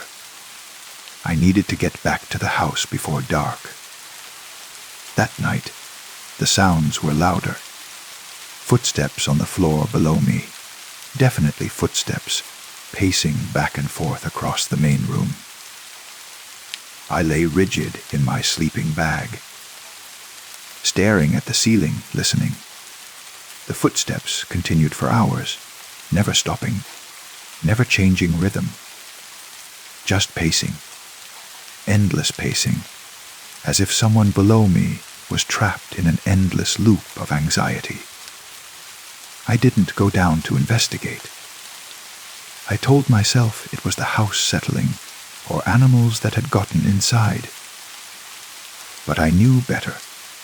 Those were human footsteps, heavy and deliberate. In the morning, I forced myself to check the lower floor. The dust was undisturbed, showing only my footprints from the day before. There were no marks, no signs that anyone else had been there. But I could still hear them in my memory, those patient, pacing steps. I left the house and didn't look back. I spent the day walking the island's perimeter, following the coastline. The beaches were rocky, covered in stones that clacked together when the waves pulled them back. I found objects washed up among the stones. Bottles so old they were misshapen from years in the sea, fragments of pottery, pieces of rusted metal, and bones. Small ones at first that might have been from fish or birds. But then larger ones, too white and too smooth to have been there long. I didn't examine them closely. I didn't want to know what they'd belonged to. The ferry would come tomorrow. One more night, and I could leave. The thought should have comforted me, but it didn't. Something had shifted in my perception of time on the island. The hours felt stretched, distorted. I couldn't be certain if I'd been here for 2 days or 2 weeks. My phone's calendar told me one thing, but my body felt different, exhausted in a way that spoke of longer duration. As dusk approached, I found myself walking back toward the tower. I didn't consciously decide to go there. My feet simply carried me along the path, and I watched from somewhere outside myself as I ducked through the archway and started up the spiral stairs. My flashlight beam cut through absolute darkness. The stairs were steep and worn smooth in the centers, suggesting centuries of use. I counted steps, 50, 100 more. The tower had seemed tall from outside, but not this tall. I should have reached the top by now. At 200 steps, I found a landing. A doorway opened onto a circular room, empty except for a single window that looked out over the island. Through that window, I could see lights. Dozens of them, scattered across the landscape, glowing in the ruins and among the trees. Warm, flickering lights like candles or lanterns. I stood at that window for a long time, watching. The lights moved sometimes, drifting from place to place with the randomness of fireflies. But there was an intelligence to their movements, a purpose I couldn't quite grasp. I turned from the window, and my flashlight beam caught something I'd missed. Writing on the wall, carved deep into the stone. Not the strange symbols from outside, but words in English, though the spelling was archaic. They who remain, it said. They who watch. They who wait for those who come alone. Below this was a list of names and dates. Dozens of them, carved one below another. The earliest I could see was from 1847. The most recent was from last year. My flashlight flickered, dimmed. In the moment before it died completely, I saw my own name at the bottom of the list. The carving was fresh, the stone dust still white in the grooves. I ran. Down the stairs, stumbling in the darkness, my hands scraping against the walls. I burst out of the tower and kept running, through the forest, along the overgrown paths, not caring where I was going as long as it was away. I ran until I couldn't breathe, until my legs gave out, and I collapsed at the edge of a clearing I didn't recognize. As I lay there gasping, I heard them. Voices. Dozens of them. Maybe hundreds, whispering in the darkness around me. Not threatening, not angry. Just conversing quietly, as people do when they're going about their normal lives. I couldn't make out words, but I understood the tone. They were discussing me, observing me, commenting on my presence the way we might discuss a new exhibit at a museum, with mild interest and detached curiosity. When I could move again, I walked slowly through the forest. The whispers followed me. A constant murmur just below the threshold of comprehension. Sometimes they seemed to come from ahead of me, sometimes from behind. Once, I was certain I heard them from above, as if invisible observers were perched in the trees. I found the house eventually. Though I wasn't entirely sure, it was the same house I'd been staying in. The exterior looked right, but something felt different. The arrangement of furniture inside had changed subtly, or perhaps I was misremembering. My thoughts felt slippery, unreliable. I didn't sleep that night. I sat with my back against the wall, watching the window as lights drifted past outside. They came close sometimes, pressing against the glass, and in their glow, I thought I could see shapes. Outlines of people, translucent and shifting, their faces indistinct, but their attention focused entirely on me. Dawn came eventually. Though the sun seemed dim, filtered through a haze that hadn't been there before. Or had it? I couldn't remember what the sky had looked like when I'd arrived. The ferry was supposed to come today. I made my way down to the dock, moving through the village ruins. The buildings looked more complete now, or perhaps just less ruined. I could almost see them as they'd been. Walls intact, roofs sound, windows with glass that caught the light. The dock was where I'd left it, but it looked different, newer. The wood wasn't rotten anymore, but solid and weathered in the way of something well maintained. I sat down to wait, my pack beside me. Hours passed, or maybe minutes. Time had become unreliable, stretching and contracting without pattern. The sun moved across the sky, but I couldn't be sure in which direction. The ferry didn't come. When I finally accepted this, the sun was setting again, or rising. I couldn't tell anymore. I stood and turned back toward the island, and I saw them clearly for the first time. They filled the village street, standing silent and still, watching me. Hundreds of them, maybe thousands. Translucent in the fading light, dressed in clothes from different eras.